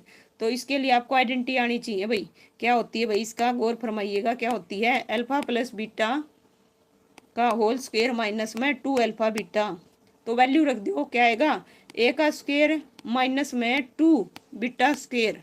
तो ये किस में दे रखा है भाई, a² माइनस में 2 बीटा, ए आएगा। क्या आएगा, ए, बिल्कुल करेक्ट है भाई, वेरी गुड भाई कैलाश, है ना, इस प्रकार से भाई, वेरी गुड। देखिए इसका जो आंसर है क्या रहेगा भाई, देखिए ऐसे ही मैंने आपको सोल्व करके बताया है, और पोज करके देखना चाहें देख लीजिएगा। ठीक है, नेक्स्ट है भाई, एक शहर की जनसंख्या दे रखी है, 25,000 से घटकर कितनी होगी, 24,500 होगी। तो हमें परसेंटेज की कमी निकालनी है। तो कमी निकालने के लिए सीधा सिंपल, पहले तो ये देखो 25,000 में से 24,500 गया तो कितना आ गया, 500। कितना आ गया भाई, 500। कितना आया, 500। तो 500 अपॉन में क्या आएगा भाई, स्टार्टिंग की जो इनिशियल जनसंख्या वो कितनी है भाई, 25,000। और परसेंटेज निकालना है तो 100 से मल्टीप्लाई कर दो। तो इस प्रकार भाई काट दो, है ना, 3 0 से 3 0 कट गई, और ये काट दो भाई किससे, तो इसका जो आंसर है क्या आएगा भाई, 2% आएगा। कितना आएगा, 2% आएगा, 25 से कट गया 2 आ गया सीधा, कितना आ गया, 2% आएगा। लीजिए भाई इस प्रकार से, बिल्कुल करेक्ट है भाई कैलाश, वेरी गुड। निम्नलिखित में से किस कवि ने अकबरनामा नामक पुस्तक लिखी थी, तो बताइए भाई किसने लिखी थी, नूरजहां ने, जागीर ने, अबुल फजल ने, तो या फिर इसका जो आंसर है ऑप्शन डी क्या दे रखा है, मेहरू तीसरा। तो इसका जो आंसर है क्या आएगा भाई, ऑप्शन है सी आएगा भाई, क्या आएगा सी। अब्दुल फजल ने, किसने भाई, अब्दुल फजल ने अकबरनामा और हसन नियाजामी ने भाई तालुल मासीर और अलबरूनी ने भाई किताब उल हिंद और दामोदर कवि ने भाई पद्मावती कथा और मुल्ला दाऊद ने भाई चंद्रयान। नेक्स्ट भाई लीजिए भाई, है ना, जस्ट 1 मिनट लीजिए भाई। इस प्रकार से उस युग्म का चयन कीजिए जिसमें एक शब्द दूसरे से वैसा ही संबंध रखता है जैसे कि दिए गए युग्म के शब्द रखते हैं। ऊर्जा का जैसे जूल है भाई, ठीक है, ऊर्जा का किससे है भाई, जूल से। उसी प्रकार कुल्हाड़ी का पीसना और एमीटर का धारा, शक्ति का एम्पियर, प्रतिरोध का ओम। तो इसका जो आंसर है क्या आएगा भाई, डी। वेरी गुड भाई, बिल्कुल करेक्ट बताया, है ना। प्रतिरोध का क्या आएगा भाई, ओम आएगा, बिल्कुल करेक्ट है। मात्रक दे रखे हैं, ठीक है, ऊर्जा का मात्रक जूल होता है और प्रतिरोध का मात्रक ओम होता है। स्लाइड रूल का आविष्कार डैश के द्वारा किया गया था भाई, किसके द्वारा किया गया था भाई बताइएगा। स्लाइड रूलर का, है ना, आविष्कार किसके द्वारा किया गया, तो किसके द्वारा किया गया था भाई। इसका आंसर क्या आएगा, ऑप्शन बी आएगा भाई, क्या आएगा, बी। ठीक है, लीजिए भाई। इस प्रकार से स्लाइड, है ना, दूरबीन का गैलीलियो और एक्सरे का भाई विलियम कॉन रोड के द्वारा और मशीन गन का भाई जेम्स पक्कल और टेलीविजन का भाई जेएल बेयर्ड के द्वारा। लक्ष्मण अपने घर से, लो भाई रीजनिंग का आ गया, किसका आ गया भाई, रीजनिंग का आ गया। गौर फरमाना, लक्ष्मण अपने घर से देखो 15 किलोमीटर पश्चिम की ओर चला। कहाँ चला भाई, पश्चिम की ओर चला, ठीक है। और फिर दाएं मुड़ा 20 किलोमीटर चला, फिर वह पूरब की ओर मुड़ा, ठीक है, 25 किलोमीटर चला, अंत में बाएं मुड़कर 20 किलोमीटर दूरी पर है। अब वह अपने घर से कितनी दूरी पर है, तो गौर फरमाइएगा भाई कितनी दूरी पर हो। सबसे पहले भाई कितना चला, 15 चला, कितना चला, 15 चला। और 15 किसकी तरफ चला भाई, किसकी तरफ चला, पश्चिम की तरफ, तो 15। ओके, तो आपसे हाँ डिस्टेंस पूछ रहा है तो डिस्टेंस लिखिए। उसके बाद में 20 चला, कि कहाँ चला भाई, फिर बाएं मुड़ गया, है ना, 20 चला। उसके बाद में फिर वो क्या हुआ भाई, पूर्व की ओर मुड़िया, कितना, 25, कितना भाई 25। तो देखिए इससे ज्यादा ही जाएगा 25, ठीक है। और फिर क्या हुआ भाई, फिर बाएं मुड़कर 20 चला, कितना चला भाई, 20 चला। तो 20 चला, तो 20 इस प्रकार से चला। तो अब ये कह रहा है भाई वो अपने घर से कितनी दूर है, तो बताओ भाई ये जो दूरी है कितनी है। ओके, तो इसका जो आंसर है क्या आएगा, ठीक है। ये टोटल कितनी है भाई, गौर फरमाओ 25, और ये कितनी है 15। तो कितनी बच गई यहाँ पे, कितनी बच गई 10, कितनी आ गई भाई 10। इस प्रकार भाई इसका जो आंसर है क्या आएगा, ऑप्शन है डी आएगा भाई, क्या आएगा, डी। लीजिए भाई इस प्रकार से 25 माइनस में 10। नेक्स्ट क्वेश्चन है भाई आपकी स्क्रीन पर, डैश का मिश्रण जल गैस कहलाता है, क्या कहलाता है भाई, जल गैस कहलाता है। तो बताओ भाई किस चीज का मिश्रण है ना, जल गैस कहलाता है। CO एंड H2O का, CO2 और H2O का, CO2 और H2 का, CO और H2 का। तो भाई इस प्रकार इसका जो आंसर है क्या आएगा भाई, CO और H2 का। इसका आंसर क्या आएगा भाई, जल गैस क्या कहलाएगा, कार्बन मोनोऑक्साइड और हाइड्रोजन के मिश्रण को जल गैस कहा जाता है। और इसे सिनमैस या फिर संश्लेषण गैस के नाम से भी जाना जाता है। ओके, ध्यान रखिएगा भाई, इंपॉर्टेंट फैक्ट है, किसे किस गैस के नाम से भी जाना जाता है। निम्नलिखित में से किस राज्य में कान्हा राष्ट्रीय उद्यान स्थित है, तो बताइए भाई कहाँ पे है। इसका जो आंसर है क्या आएगा भाई, उत्तर प्रदेश, मध्य प्रदेश, बिहार या फिर केरल। कान्हा, कान्हा कहाँ पे है भाई, है ना, मध्य प्रदेश में। कहाँ पे है भाई, मध्य प्रदेश में। इसका आंसर क्या आएगा, ऑप्शन है, ओहो जस्ट 1 मिनट, बी आएगा भाई, क्या आएगा, बी। देखिए, और दुधवा राष्ट्रीय भाई उत्तर प्रदेश, कान्हा मध्य प्रदेश, वाल्मीकि बिहार, शांत घाटी राष्ट्रीय उद्यान बिहार में। नेक्स्ट है भाई, बिल्कुल करेक्ट बता रहे हो भाई, वेरी गुड, है ना। भारत के राष्ट्रपति द्वारा राज्यसभा के कितने सदस्यों को मनोनीत किया जा सकता है, 15, 12, 26, 2। तो भाई ये तो बहुत इजी है। तो भारत के राष्ट्रपति द्वारा बताइए राज्यसभा में कितने सदस्यों को मनोनीत किया जा सकता है। इसका जो आंसर है क्या आएगा भाई, ऑप्शन है ना, बी आएगा भाई। कितने आएगा, बी आएगा भाई, 12 सदस्य। कितने भाई, 12 सदस्य। लीजिए इस प्रकार से देखिए, भारतीय संविधान का अनुच्छेद 80 राज्यसभा की संरचना से संबंधित है और 80C के तहत राष्ट्रपति द्वारा कला, विज्ञान, सामाजिक सेवा, खेल आदि में से देखिए राज्यसभा के 12 सदस्यों को मनोनीत किया जाता है। राज्यसभा में कुल सदस्यों की संख्या 250 निर्धारित है। कितनी है भाई? 250। नेक्स्ट क्वेश्चन है भाई, आपूर्ति वक्र पर वह बिंदु जिस पर एक फर्म सामान्य लाभ अर्जित करता है उसे क्या कहते हैं? शट डाउन, है ना, शट डाउन पॉइंट, या फिर ब्रेक इवन पॉइंट, या फिर ट्रांसिट पॉइंट, या फिर नन ऑफ अबाउ। तो 56 का भाई इकोनॉमिक्स का क्वेश्चन आ गया। इसका जो आंसर है क्या आएगा भाई?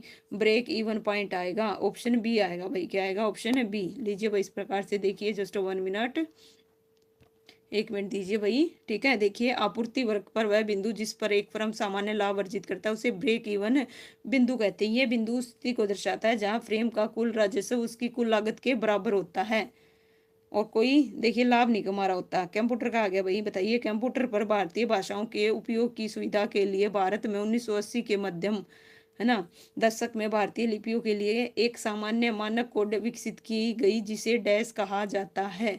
IC, देखिए, ISCII और INSCII, या फिर INCII, या फिर ANSI। तो इस प्रकार भाई इसका जो आंसर है क्या आएगा भाई? ऑप्शन ए आएगा। क्या आएगा भाई? ए आएगा।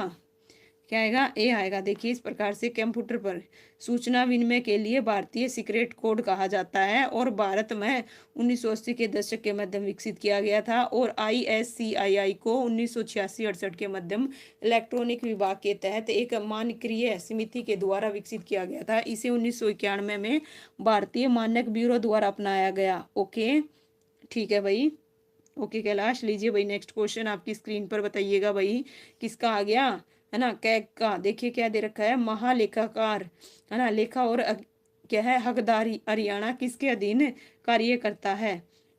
भारत सरकार का वह विभाग भारतीय रिजर्व बैंक भारत के, अच्छा भाई, नियंत्रण और महालेखा परीक्षक या उपरोक्त में से कोई नहीं।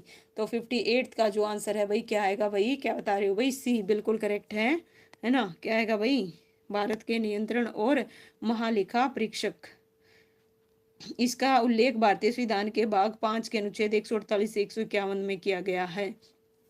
नेक्स्ट क्वेश्चन है भाई, देखिए, गायनेकोलॉजिसिस, ठीक है, प्रक्रिया में ग्लूकोज पायरुविक अम्ल के डैश अणु बनाने के लिए आंशिक उपचयनित होता है। सॉरी फॉर दैट भाई, अगर आपको समझ में नहीं आया तो भाई एक बार क्वेश्चन को ध्यान से देखिए। ठीक है, फिर आपको ऑप्शन दिखाती हूँ। ठीक है, तो देखिए ऑप्शन क्या है भाई, गौर फरमाइएगा, लीजिए, है ना। इसका जो आंसर है क्या आएगा फिर बताइएगा? 1 आएगा, 3 आएगा, 2 आएगा, या फिर 4 आएगा? तो इसका जो आंसर है क्या रहेगा भाई? 2 आएगा। क्या आएगा? 2। ठीक है, 2 आएगा। देखिए क्या है भाई? ग्लाइकोसिस वह प्रक्रिया जिसके द्वारा कोशिकाएं ऊर्जा प्राप्त करने के लिए ग्लूकोज को तोड़ती हैं। इस प्रक्रिया में ग्लूकोज आंशिक ऑक्सीकरण से गुजरता है जिससे भाई पाइरुविक अम्ल के 2 अणु बनते हैं और यह प्रक्रिया भाई कोशिका के कोशिकीय द्रव में होती है और सभी जीवित जीवों में संपन्न होती है। बिंदु भाई, लीजिए भाई, मैथ का क्वेश्चन आ गया, क्वाड्रेंट, यानी कि आपसे ना भाई 11th और 10th के उससे भी क्वेश्चन पूछे गए हैं भाई। ये जो क्वेश्चन है 10th क्लास के नहीं, 9th क्लास और 10th क्लास दोनों का लगा लीजिए। ठीक है, क्वाड्रेंट पूछा गया है और अब की बार CET में भी आया था क्वाड्रेंट का भाई। ठीक है, यहाँ पे क्या है देखो भाई, 4 क्वाड्रेंट होते हैं। कितने क्वाड्रेंट होते हैं? 4। ये आपका फर्स्ट, ये क्या होता है भाई? सेकंड, और ये क्या होता है भाई? थर्ड, और ये क्या होता है? फोर्थ होता है। पहले में दोनों किस चीज़ के होते हैं भाई? प्लस के। और दूसरे में किस चीज़ का होता है भाई? x माइनस का और y प्लस का।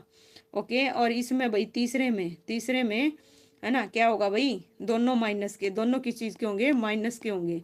और इसमें भाई x प्लस का और y माइनस का। तो यहाँ पे गौर फरमाओ भाई, है ना, x किस चीज़ का दे रखा है? प्लस का, और y किस चीज़ का दे रखा है? माइनस का। तो कौन सा क्वाड्रेंट आएगा? फोर्थ आएगा भाई। कौन सा आएगा? फोर्थ आएगा। इस प्रकार से लीजिए भाई, देखिए, इस प्रकार से इसका जो क्वाड्रेंट है क्या आएगा? फोर्थ। कंप्यूटर का क्वेश्चन आ गया भाई, तीसरी पीढ़ी में पंच कार्ड और प्रिंट आउट के स्थान पर कीबोर्ड और डैश का प्रयोग किया जाता था। तो बताइए भाई किस चीज़ का प्रयोग किया जाता था? लीजिए भाई, जस्ट 1 मिनट, 4 ऑप्शन दिखाती हूँ, स्कैनर का, मॉनिटर्स का, या मेमोरी कार्ड्स का। ठीक है, तीसरी पीढ़ी में पंच कार्ड और प्रिंट आउट के स्थान पर कीबोर्ड और डैश का उपयोग किया जाता था। किसका भाई? मेमोरी कार्ड का, या फिर मॉनिटर्स का, या फिर स्कैनर का। तो इसका जो आंसर है क्या आएगा भाई? ऑप्शन है बी आएगा, मॉनिटर्स का। किसका भाई? मॉनिटर्स का। ओके, बी रहेगा भाई। लीजिए इस प्रकार से। ओके, पहली पीढ़ी में भाई लेजर ट्यूब, और दूसरी में ट्रांजिस्टर, तीसरी में भाई सर्किट, और तीसरी पीढ़ी में पंच कार्ड और प्रिंटर के स्थान पर कीबोर्ड और मॉनिटर्स का उपयोग किया जाने लगा। सबसे पहले ऑपरेटिंग सिस्टम का प्रयोग इसी पीढ़ी में किया गया, जो CUI आधारित ऑपरेटिंग सिस्टम था। ओके, नेक्स्ट क्वेश्चन है भाई आपकी स्क्रीन पर, जस्ट 1 मिनट, 1 मिनट दीजिए भाई, लीजिए। 62 पर आगे, भारत का राष्ट्रीय गान के पूर्ण संस्करण को बजाने में कितना समय लगता है? 40, 1, 39 या फिर 52? तो इसका जो आंसर है क्या आएगा भाई? 52 सेकंड। कितने सेकंड है? 52 सेकंड। तो देखिए, भारत का राष्ट्रीय गान के पूर्ण संस्करण को बजाने में भाई 52 सेकंड का समय लगता है, जबकि इसे संक्षिप्त क्या है भाई, संस्करण का बजाने में समय कितना भाई? 20 का। ये भी ध्यान रखना, अगर आपसे यहाँ से क्वेश्चन पूछा जा सकता है, कितना? 20 सेकंड का। और ये महान कवि रविंद्र टैगोर का गीत जन गण मन के पहले पद के शब्द और संगीत से बना रचना भारत का राष्ट्रीय गान है। नेक्स्ट है भाई, माइक्रो इकोनॉमिक्स के संदर्भ में फिलिप्स कर्व डैश की दर के बीच का संबंध है? मांग और आपूर्ति का, या फिर मुद्रास्फीति और बेरोजगारी का, या फिर बेरोजगारी और आपूर्ति का, या फिर ऑप्शन डी आएगा उपरोक्त में से कोई नहीं। ठीक है, माइक्रो इकोनॉमिक्स के संदर्भ में फिलिप्स कर्व की, है ना, डैश की दर के बीच का संबंध है। तो किसका है भाई? मुद्रास्फीति और बेरोजगारी का। इसका जो आंसर है क्या आएगा? ऑप्शन है बी आएगा भाई। क्या आएगा? बी आएगा। ओके, देखिए, मुद्रास्फीति और बेरोजगारी के बीच का एक स्थिर और विपरीत संबंध होता है। इसका अर्थ है कि जब मुद्रास्फीति बढ़ती है तो बेरोजगारी घटती है, इसके विपरीत जब बेरोजगारी बढ़ती है तो मुद्रास्फीति घटती है। हालांकि ये अल्पकालीन होता है, दीर्घकालीन रूप में मुद्रास्फीति बनाने वाली नीतियां बेरोजगारी को कम नहीं कर सकती। नेक्स्ट है वही क्वेश्चन आपकी स्क्रीन पर, बताइएगा। बेबीलोनिया का हैंगिंग गार्डन किसके द्वारा बनाया गया था? किसके द्वारा बनाया गया था भाई? 64 का जो आंसर है क्या आएगा भाई? ऑप्शन है ना, डी आएगा भाई। क्या आएगा? डी आएगा। लीजिए भाई, इस प्रकार से देखिए। ओके, उन्होंने अपनी पत्नी भाई मिस्ट को खुश करने के लिए बनवाया था, और इस गार्डन को सिंचाई के लिए प्रायत नदी से भाई पानी प्राप्त होता था। ओके, नेक्स्ट क्वेश्चन है भाई आपकी स्क्रीन पर, लीजिए, जस्ट 1 मिनट। चेतावनी संकेत का आधार क्या है भाई? ठीक है, चेतावनी संकेत का आधार क्या है? वर्गाकार है, वृत्ताकार है, त्रिकोण है, आयताकार है, या फिर इनमें से भाई बताइए। इसका जो आंसर है क्या आएगा? चेतावनी। ठीक है, वार्निंग जो साइन बोर्ड हैं उनका आकार, शेप कैसी होती है भाई? रेक्टेंगुलर, आकृतिकार होती है। कैसी होती है? है ना। इसका जो आंसर है क्या आएगा भाई? 1 मिनट रुको भाई, ना ना ना ना ना, चेतावनी है, चेतावनी के कैसे होते हैं भाई? है ना, सॉरी, ट्रायंगुलर होते हैं भाई। कैसे होते हैं? ट्रायंगुलर। ठीक है भाई।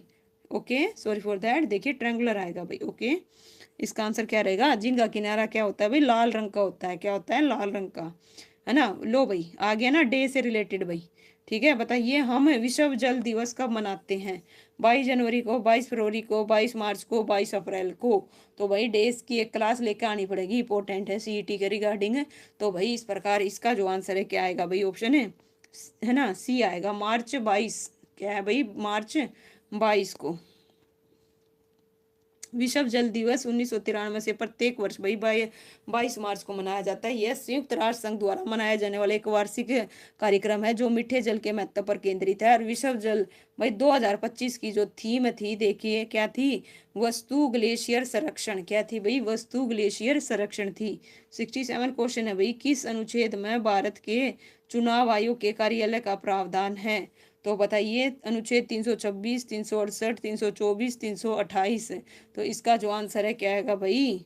ठीक है, 324 आएगा। क्या आएगा भाई? 324 चुनाव आयोग के कार्यालय का प्रावधान है ना। देखिए, भाग 15 के अनुच्छेद 324 से 329 तक है, और कार्यालय का प्रावधान 324 में है। और भारत के चुनाव आयोग की जो स्थापना भाई 25 जनवरी 1950 को किया गया था। कब की गई थी भाई? 1950 को। एक तस्वीर में देखिए भाई, एक आदमी, देखिए तस्वीर में एक आदमी की ओर इशारा करते हुए आदमी ने एक महिला से कहा, उसकी माँ तुम्हारे पिताजी की इकलौती बेटी है। तो तस्वीर में महिला का आदमी से क्या संबंध है? तो गौर फरमाइएगा भाई, उसका क्या संबंध है? इसका जो आंसर है क्या आएगा? ठीक है, तो क्या आएगा भाई? है ना, इसका जो आंसर है क्या आएगा भाई? माता। क्या आएगा भाई? माता। ठीक है। आदमी ने इशारा करते हुए क्या कहा, उसकी माँ तुम्हारे पिताजी की इकलौती बेटी है। तो तस्वीर में महिला का उससे क्या संबंध है भाई, गौर फरमाइएगा। लीजिए इस प्रकार से समझिए डायग्राम के थ्रू। ट्रायंगल है वो पुरुष है और जो सर्कल है वो क्या है भाई, महिला को रिप्रेजेंट कर रहा है। ओके, इस प्रकार से भाई है ना, तस्वीर वाला आदमी इशारा कर रहा है भाई। इस प्रकार से देखिए उसकी क्या होगी भाई, माँ होगी। क्या होगी भाई, माँ होगी। क्या बता रहे हो भाई, बेटी। हाँ भाई। नेक्स्ट है देखिए, इनमें से कौन सा पांचवी पीढ़ी के है ना कंप्यूटिंग डिवाइस पर आधारित है। तो बताओ भाई, देखिए कितना आसान पूछा गया है। वैक्यूम ट्यूब आएगा, आईसी आएगा, ट्रांजिस्टर आएगा या एआई आएगा पांचवी पीढ़ी में। You know very well. इसका जो आंसर है क्या आएगा भाई, आर्टिफिशियल इंटेलिजेंट एआई आएगा पांचवी पीढ़ी में, एआई। ठीक है। नेक्स्ट है भाई, जब किसी वस्तु की कीमत में परिवर्तन होने के परिणाम स्वरूप क्रय शक्ति में परिवर्तन होता है तो वस्तु की इष्टतम मात्रा में परिवर्तन को क्या कहते हैं। मांग का नियम, आय का प्रभाव, या फिर दीर्घ अवधि, या उपरोक्त में से कोई नहीं। तो इसका जो आंसर है क्या रहेगा भाई, ऑप्शन है बी आएगा, आर्य का इनकम इफेक्ट। क्या आएगा भाई, इनकम इफेक्ट आएगा। नेक्स्ट है भाई, लीजिए देखिए, मराठों द्वारा दक्कन में जमींदार द्वारा दावे किए जाने वाले भूमि राजस्व के 25% को संदर्भित करने के लिए किस शब्द का इस्तेमाल किया गया था भाई। ध्यान दीजिए, मराठों द्वारा दक्कन में जमींदार द्वारा दावा किए जाने वाले भूमि राजस्व के 25% को संदर्भित करने के लिए किस शब्द का है ना इस्तेमाल किया गया था भाई। Just 1 minute. ओके, जजिया का, जरीब का, या सर देशमुखी का, या फिर चौथ का। तो इसका जो आंसर है क्या आएगा भाई, ऑप्शन है डी आएगा। किसका किया गया था भाई, डी आएगा। क्या आएगा भाई, डी आएगा। देव, गुड इवनिंग भाई, स्वागत है आपका फिर से। ओके, चौथ शब्द का प्रयोग किया गया। यह सरदेशमुखी मराठा साम्राज्य के द्वारा वसूल किया जाने वाला एक कर था जो भूमि राजस्व का 10% होता था। और जजिया क्या था भाई, दिल्ली राजस्व के दौरान ब्राह्मणों से लिया जाने वाला धार्मिक कर था भाई। इसके बारे में बता दिया है। नेक्स्ट है भाई, देखो, कोरियोलोसिस बल किसके कारण होता है भाई, बताइएगा। कोरियोलिसिस बल किसके कारण होता है, पृथ्वी का घूर्णन, पृथ्वी का परिक्रमण, या पृथ्वी का झुकाव। और ऑप्शन डी भाई, ए और बी दोनों। तो भाई इस प्रकार इसका जो आंसर है क्या आएगा भाई, ठीक है, क्या आएगा भाई, ऑप्शन ए आएगा, पृथ्वी का घूर्णन है ना, रोटेशन ऑफ अर्थ। क्या आएगा भाई, रोटेशन ऑफ अर्थ। ये देखिए एक आभासी बल है। इस प्रकार से इसका जो आंसर है क्या आएगा भाई। और जो ये कोरियोलिसिस बल के बारे में सर्वप्रथम 1935 में फ्रांसीसी वैज्ञानिक गुस्ताख कोरोलिसिस ने बताया था। नीलू ने भाई, देखो भाई मैथ का क्वेश्चन आ गया। नीलू ने 20 रुपये प्रति दर्जन की दर से 150 दर्जन पेंसिलें खरीदी। उसने उन्हें भाई 2.5 रुपये प्रति पेंसिल की दर से बेचा। लाभ या हानि प्रत्यय क्या ज्ञात करना भाई, हानि या फिर लाभ परसेंट ज्ञात करना है। तो इसका जो आंसर है क्या आएगा, ठीक है। तो ध्यान दो भाई, कितनी वो है भाई, 150 दर्जन पेंसिल है। कितनी है भाई, 150 दर्जन, 20 रुपये प्रत्येक। ठीक है, तो 150 × 20 करोगे तो कितना आएगा भाई, 3000 आएगा। कितना आएगा, 3। और कितनी दर पे बेचा भाई, 2.5।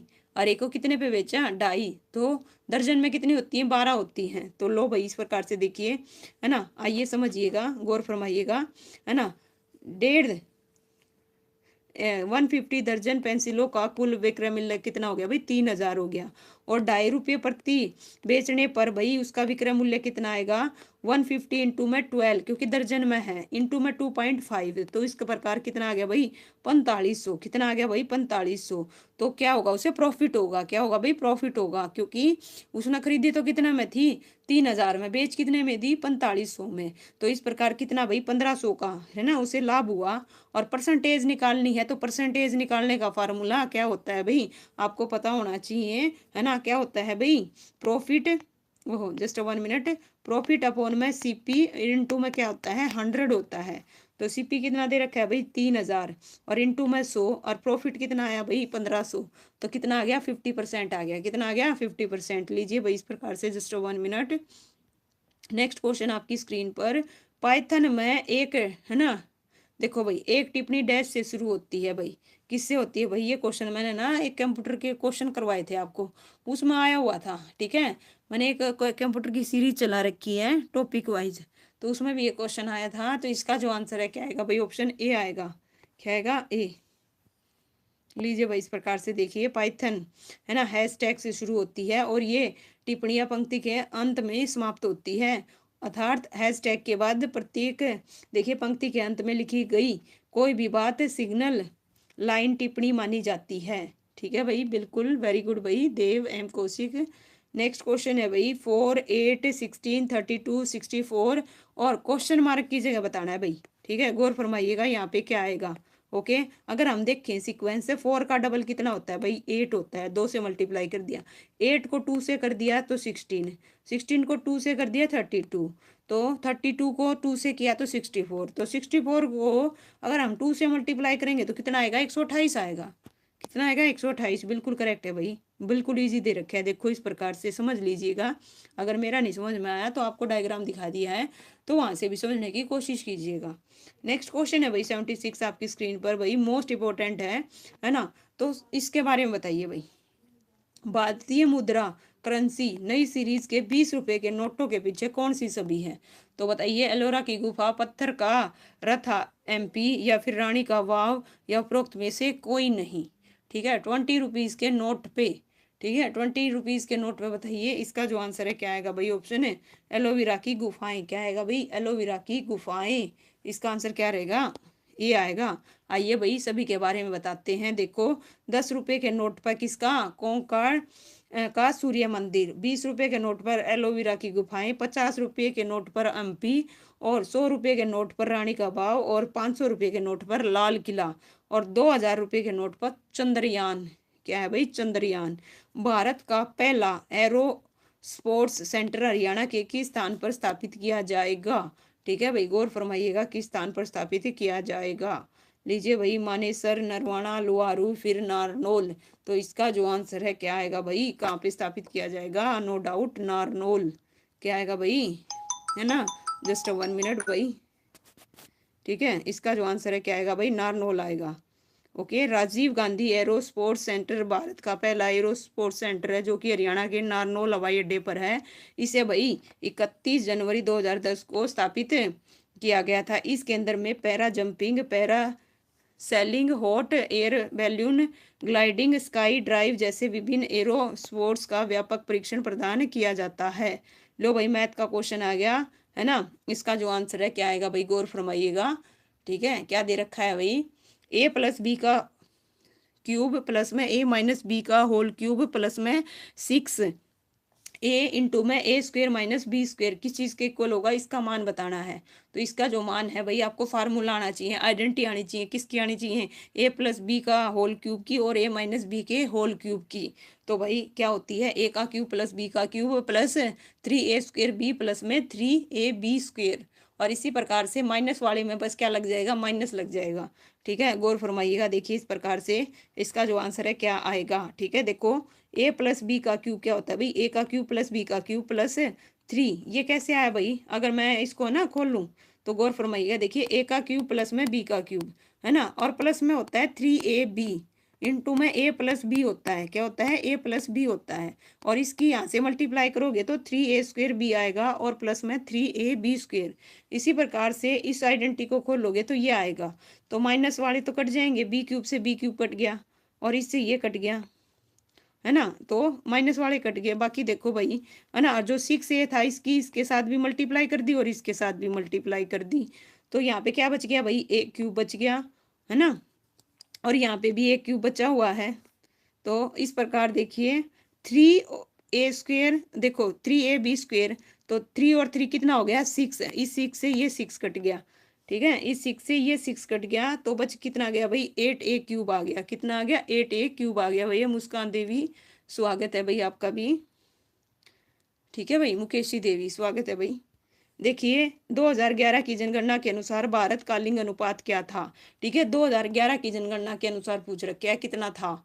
ठीक है, तो कितना था भाई, इसका जो आंसर है क्या आएगा भाई, ऑप्शन है बी आएगा भाई। कितना आएगा, बी आएगा 943। क्या आएगा भाई, गुड इवनिंग, है ना, इसका आंसर क्या आएगा, 943 आएगा। भारत के राज्यों में केरल राज्य का लिंग अनुपात भाई सबसे अधिक है। किसका है सबसे अधिक, केरल का, है ना, और हरियाणा का कितना है भाई, सबसे कम। ठीक है, और केंद्र शासित प्रदेशों में पंडुचेरी का लिंग अनुपात भाई 1037 सबसे अधिक, और दमन और दीव का कितना है भाई 618 सबसे कम। लीजिए भाई, हरियाणा का यह शहर नैनो शहर कहलाता है, बताओ कौन सा कहलाता है, झज्जर, पलवल, गुरुग्राम या फिर पंचकुला। तो इसका जो आंसर है क्या आएगा भाई, है ना, हरियाणा का शहर कौन सा नैनो शहर कहलाता है। ओके भाई, क्या पूछ रहे हो भाई, हीट में दिल्ली पुलिस से फिजिकल आया है, प्लीज रिप्लाई, क्या बोल रहे हो भाई प्रवीण, SC फीमेल, अच्छा कट ऑफ जन फिजिकल का क्या आएगा, प्लीज रिप्लाई। अच्छा भाई देखिए, हरियाणा का यह शहर नैनो शहर कहलाता है, ठीक है, इसका जो आंसर है क्या आएगा भाई, ठीक है, क्या आएगा, ऑप्शन है डी आएगा भाई, क्या आएगा, डी आएगा पंचकुला। देखो, हरियाणा का नैनो शहर पंचकुला, हरियाणा का गुलाबी शहर भाई फतेहाबाद, हरियाणा का स्वर्णनगर सोनीपत, हरियाणा का दिल भाई जींद, और हरियाणा का बुनेकरों का शहर पानीपत। ओके ठीक है भाई, देखिए लास्ट में बताऊंगी, लास्ट में पूछिएगा, जो है ना, जो इस प्रकार के क्वेश्चन होते हैं ना लास्ट में पूछा करो, ठीक है, लास्ट में बताऊंगी, आप जो भी पूछ रहे हो बीच में नहीं चाहती मैं। ओके देखिए नेक्स्ट क्वेश्चन क्या है भाई, the picture is dash the wall. अब आगे भाई इंग्लिश के, किसके आगे भाई, इंग्लिश के। ओके भाई, ओके भाई, क्या है भाई, बागड़ी छोरी, स्वागत है भाई आपका, है ना, इसका जो आंसर है क्या रहेगा भाई, गौर फरमाइएगा, है ना, the picture is dash the wall, in आएगा, अंडर आएगा, ऑन आएगा या फिर एट आएगा, तो नो डाउट इसका जो आंसर है क्या रहेगा भाई, ठीक है, क्या आएगा, ऑप्शन है सी आएगा, ऑन आएगा, क्या आएगा, ऑन। ओके बिल्कुल करेक्ट है भाई, देखिए ऑन, ठीक है, ऑन किस चीज के लिए यूज होता है भाई, पढ़ लीजिएगा, the picture is on the wall आएगा। ओके, और there is a bed dash my room, in, on, under, over, तो इस प्रकार भाई इसका जो आंसर है क्या आएगा, ऑप्शन है इन आएगा भाई, बिल्कुल करेक्ट है भाई देव, वेरी गुड। लीजिए भाई नेक्स्ट क्वेश्चन है ना, यहाँ पे क्या दे रखा है भाई, चूज करना है correct option to form a meaningful sentence. Okay, तो मीनिंगफुल सेंटेंस बने वो उसको सिलेक्ट कीजिए। यहाँ पे देखिए क्या दे रखा है, इन, है ना, और we, of, science, the age and, है ना, लाइव, तो इस प्रकार इसका जो आंसर है क्या आएगा, वी क्या है भाई, live in the age of science. Okay D आएगा भाई, क्या आएगा, डी, डी बिल्कुल करेक्ट है, वेरी गुड। लो भाई बताइए इसका जो आंसर है क्या आएगा भाई, यहाँ पे क्या दे रखा है, choose the word which is nearest in the meaning, है ना, मीनिंग मतलब, है ना, सिनोनियम ऑफ द गिवन वर्ड, तो इसका सिनोनियम बताना है भाई। 84 का जो आंसर है क्या आएगा भाई, गौर फरमाइएगा, ठीक है, इसका क्या आएगा भाई, ऑप्शन ए आएगा, क्या आएगा, ए। ओके वेरी गुड भाई, बिल्कुल करेक्ट बता रहे हो भाई। ओके बिल्कुल भाई, लीजिए इस प्रकार से इसका जो आंसर है क्या आएगा, ऑप्शन ए आएगा, ठीक है, पढ़ना चाहें भाई पढ़ लीजिएगा। नेक्स्ट क्वेश्चन है आपकी स्क्रीन पर, जस्ट 1 मिनट। लो भाई बताइए, सेम डैश दी कार, यहाँ पे आपने क्या करना है, choose the right option to fill in the blank with, है ना, जो एक्टिव और पैसिव वर्ब की फॉर्म में हो, तो उसका जो आंसर बताइए भाई, एक्टिव और पैसिव वर्ब फॉर्म, तो सेम डैश दी कार, तो इस प्रकार इसका जो आंसर है क्या आएगा भाई, ऑप्शन है ना, सी आएगा भाई, क्या आएगा, सी, वाज, है ना, बीइंग रिपेयर्ड, कंप्लीट, है ना, 1 मिनट भाई, है ना, active passive verb form is, रुको भाई यहाँ पे गलत दे रखा है इसमें, ठीक है, सॉरी फॉर दैट, है ना, क्या है भाई, सी, मैंने डी का लगा दिया भाई, बोल दी दिया वैसे सी था, ठीक है भाई, है ना, इसका आंसर क्या आएगा, रिपेयर्ड आएगा, डी बोल दिया वैसे ठीक बता रही हूँ। ओके नेक्स्ट है भाई, identify the error and choose the right form for alternate, give below, I am here for teach you English, तो identify error and choose the right from the 4 alternate given below, तो इसका जो answer है क्या रहेगा भाई, option है सी आएगा भाई, क्या आएगा, सी आएगा भाई, क्या आएगा, सी आएगा। देखिए, I am here to teach you English, तो क्या है भाई, यहाँ पे 4 के स्थान पे 2 का प्रयोग होगा, क्योंकि 2 के साथ वर्ब का बेस फॉर्म, है ना भाई, प्रयोग होता है, क्या होता है, बेस फॉर्म प्रयोग होता है। लीजिए भाई इस प्रकार से, हैंडसम, हैंडसम का क्या बताना है भाई, अपोजिट वर्ड बताइए क्या होता है हैंडसम का, ठीक है, इसका जो आंसर है क्या आएगा भाई, ओके क्या बता रहे हो भाई, ठीक है, हैंडसम का अपोजिट बताइए क्या होगा, इसका जो आंसर है क्या आएगा भाई, ऑप्शन है सी आएगा, क्या आएगा, सी। लीजिए इस प्रकार से, है ना, इनके मीनिंग भी दे रखे हैं, हमें चूज करनी है भाई, correct spelling of the given word. जो ये वर्ड दे रखा है इसकी एग्जैक्टली सही स्पेलिंग क्या है वो बतानी है। तो इसका जो आंसर है क्या आएगा भाई, जल्दी से बताओ फटाफट। वेरी गुड, वेरी गुड भाई मुकेश देवी, देव एम कौशिक, बिल्कुल करेक्ट बता रहे हो सारे के सारे, नो डाउट। इसका जो आंसर है क्या आएगा भाई, ऑप्शन ए आएगा भाई। क्या आएगा, ए बिल्कुल करेक्ट है। लीजिए नेक्स्ट है भाई, यहाँ पे क्या दे रखा है, choose the correct meaning of the following, है ना भाई। देखिए क्या दे रखा है, ए मैन ऑफ लेटर, ठीक है। इसकी हमें एक्सप्रेशंस का वो बताना है भाई। लीजिए a man of letter, just 1 minute. Option लीजिए भाई क्या आएगा, है ना। इसका जो आंसर है बताइए क्या आएगा, गौर फरमाइएगा, है ना। एक और फिर इंग्लिश का है, फिर उसके बाद हिंदी आएगी। तो इसका जो आंसर है क्या आएगा भाई, स्कॉलर आएगा। क्या आएगा, स्कॉलर, ऑप्शन बी आएगा भाई, ठीक है। इस प्रकार से नेक्स्ट है भाई सी, हमें क्या करना है, indirect, choose the correct in direct of the given sentence. She said I have done my work.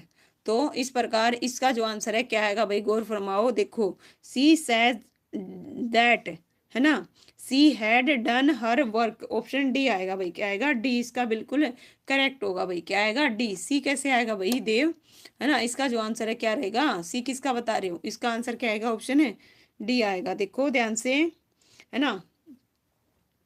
इस प्रकार भाई इसके स्थान पे क्या लग जाएगा, दैट, और प्रेजेंट परफेक्ट पास्ट में बदल जाएगा और प्रोनाउन नियम के अनुसार परिवर्तित होंगे। इस प्रकार इसका जो आंसर है क्या रहेगा, ऑप्शन है बिल्कुल भाई डी आएगा। लीजिए भाई हिंदी आ गई, क्या आ गई, हिंदी। हिंदी में देखो कितने नंबर आएंगे। जो शब्द किसी विशेष वस्तु, स्थान या प्राणी के नाम का बोध कराए उन्हें डैश संज्ञा कहते हैं। व्यक्तिवाचक, जातिवाचक, भाववाचक या इनमें से कोई नहीं, ठीक है। ये तो गलत नहीं होना चाहिए भाई, कोई नहीं भाई, है ना, नो नीड भाई, सॉरी भाई मुकेश, है ना। तो इस प्रकार इसका जो आंसर है क्या बता रही हो भाई, बिल्कुल ए आएगा। क्योंकि जो शब्द किसी विशेष, विशेष, है ना, तो व्यक्तिवाचक आएगा। क्या आएगा भाई, व्यक्तिवाचक। ओके लीजिए भाई नेक्स्ट है भाई, जिन स्वरों के उच्चारण में सबसे कम समय लगता है उन्हें क्या कहते हैं। हर्षव, दीर्घ, निरुनासिक या फिर अनुनासिक। जिन स्वरों के उच्चारण में सब तक कम समय लगता है उन्हें क्या कहते हैं। इसका जो आंसर है क्या आएगा, ऑप्शन है ए आएगा।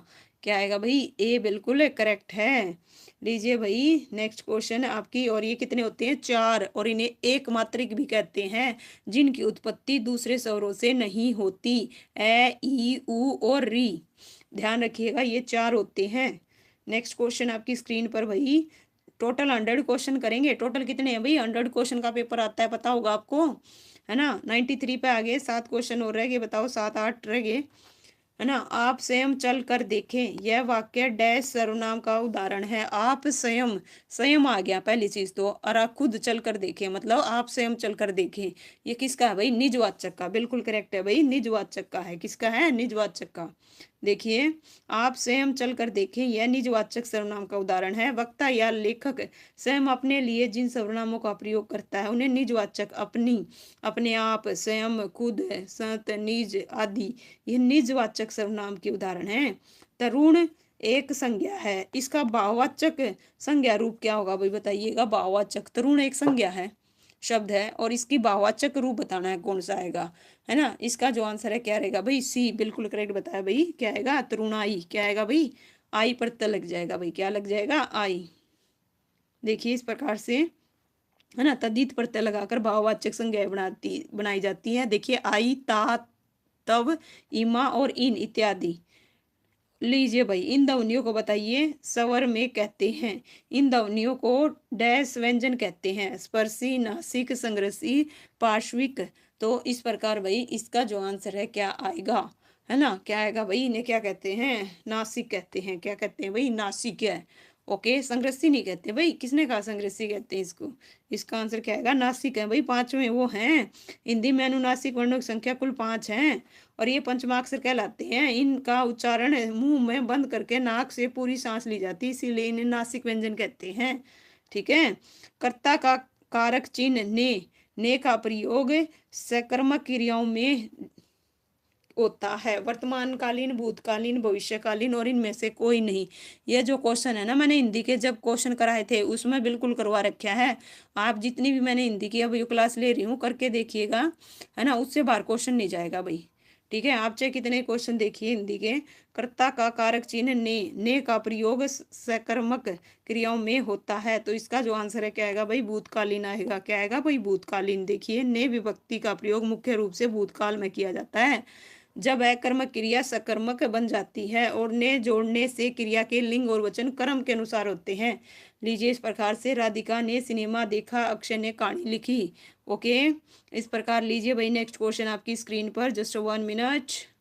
97 लास्ट के भाई, बस 4 क्वेश्चन और रह गए। अक्षी तत्सम शब्द है, उसका तद्भव क्या बताना है भाई, तद्भव बताना है। तत्सम और तद्भव से रिलेटेड क्वेश्चन है। ठीक है, अक्षी तत्सम शब्द है, उसका तद्भव क्या होगा, आग होगा, आशु होगा, आंख होगा, आम होगा। तो इसका जो आंसर है क्या आएगा, है ना, अक्षी का क्या होगा, आंख। क्या होगा भाई, आंख। ओके, इसका जो आंसर है सी आएगा भाई। ओके, और आग का अग्नि, आम का अमर और आशु का अशुर। पुरुषवाचक सर्वनाम के कितने भेद होते हैं भाई, कितने भेद होते हैं। सर्वनाम टॉपिक मैंने आपको करा रखा है और इससे रिलेटेड एमसीक्यू भी करवा रखे हैं। 2 होते हैं, 3 होते हैं, 4 होते हैं या फिर 5 होते हैं। तो नो डाउट कितने होते हैं भाई, 3 होते हैं। कौन कौन से, उत्तम, मध्यम और अन्य। ठीक है, तीनों पता होने चाहिए। देखिए, पुरुषवाचक सर्वनाम पुरुषों स्त्री या के नाम के बदले आते हैं। ये 3 प्रकार के, उत्तम में मैं और हम आएगा, मध्यम में तू तुम आप आएगा और अन्य में यह वह आएंगे। तम का सही विलोम बताना भाई, तम का विलोम। तम, देखिए विलोम की आज मैंने क्लास ली थी, 150 क्वेश्चन करवाए थे आज, है ना। उससे पहले 300 क्वेश्चन ऑलरेडी करवा चुकी हूँ। तो भाई इस प्रकार बताइए, है ना, तम का सही विलोम शब्द क्या है, तरुण है, सरल है, गुण है या फिर प्रकाश है। तो इसका जो आंसर है क्या आएगा भाई, ऑप्शन है डी आएगा भाई, प्रकाश। क्या आएगा भाई, प्रकाश, बिल्कुल करेक्ट है। लीजिए भाई, तरुण का वृद्ध और सरल का कठिन, गुण का दोष। लास्ट क्वेश्चन आज का, ठीक है, पेपर का। से, के, द्वारा, के साथ और के कारण ये विभक्तियां प्रत्यय डैश कारक के अंतर्गत आती हैं। करण, कर्म, कर्ता, संबंध।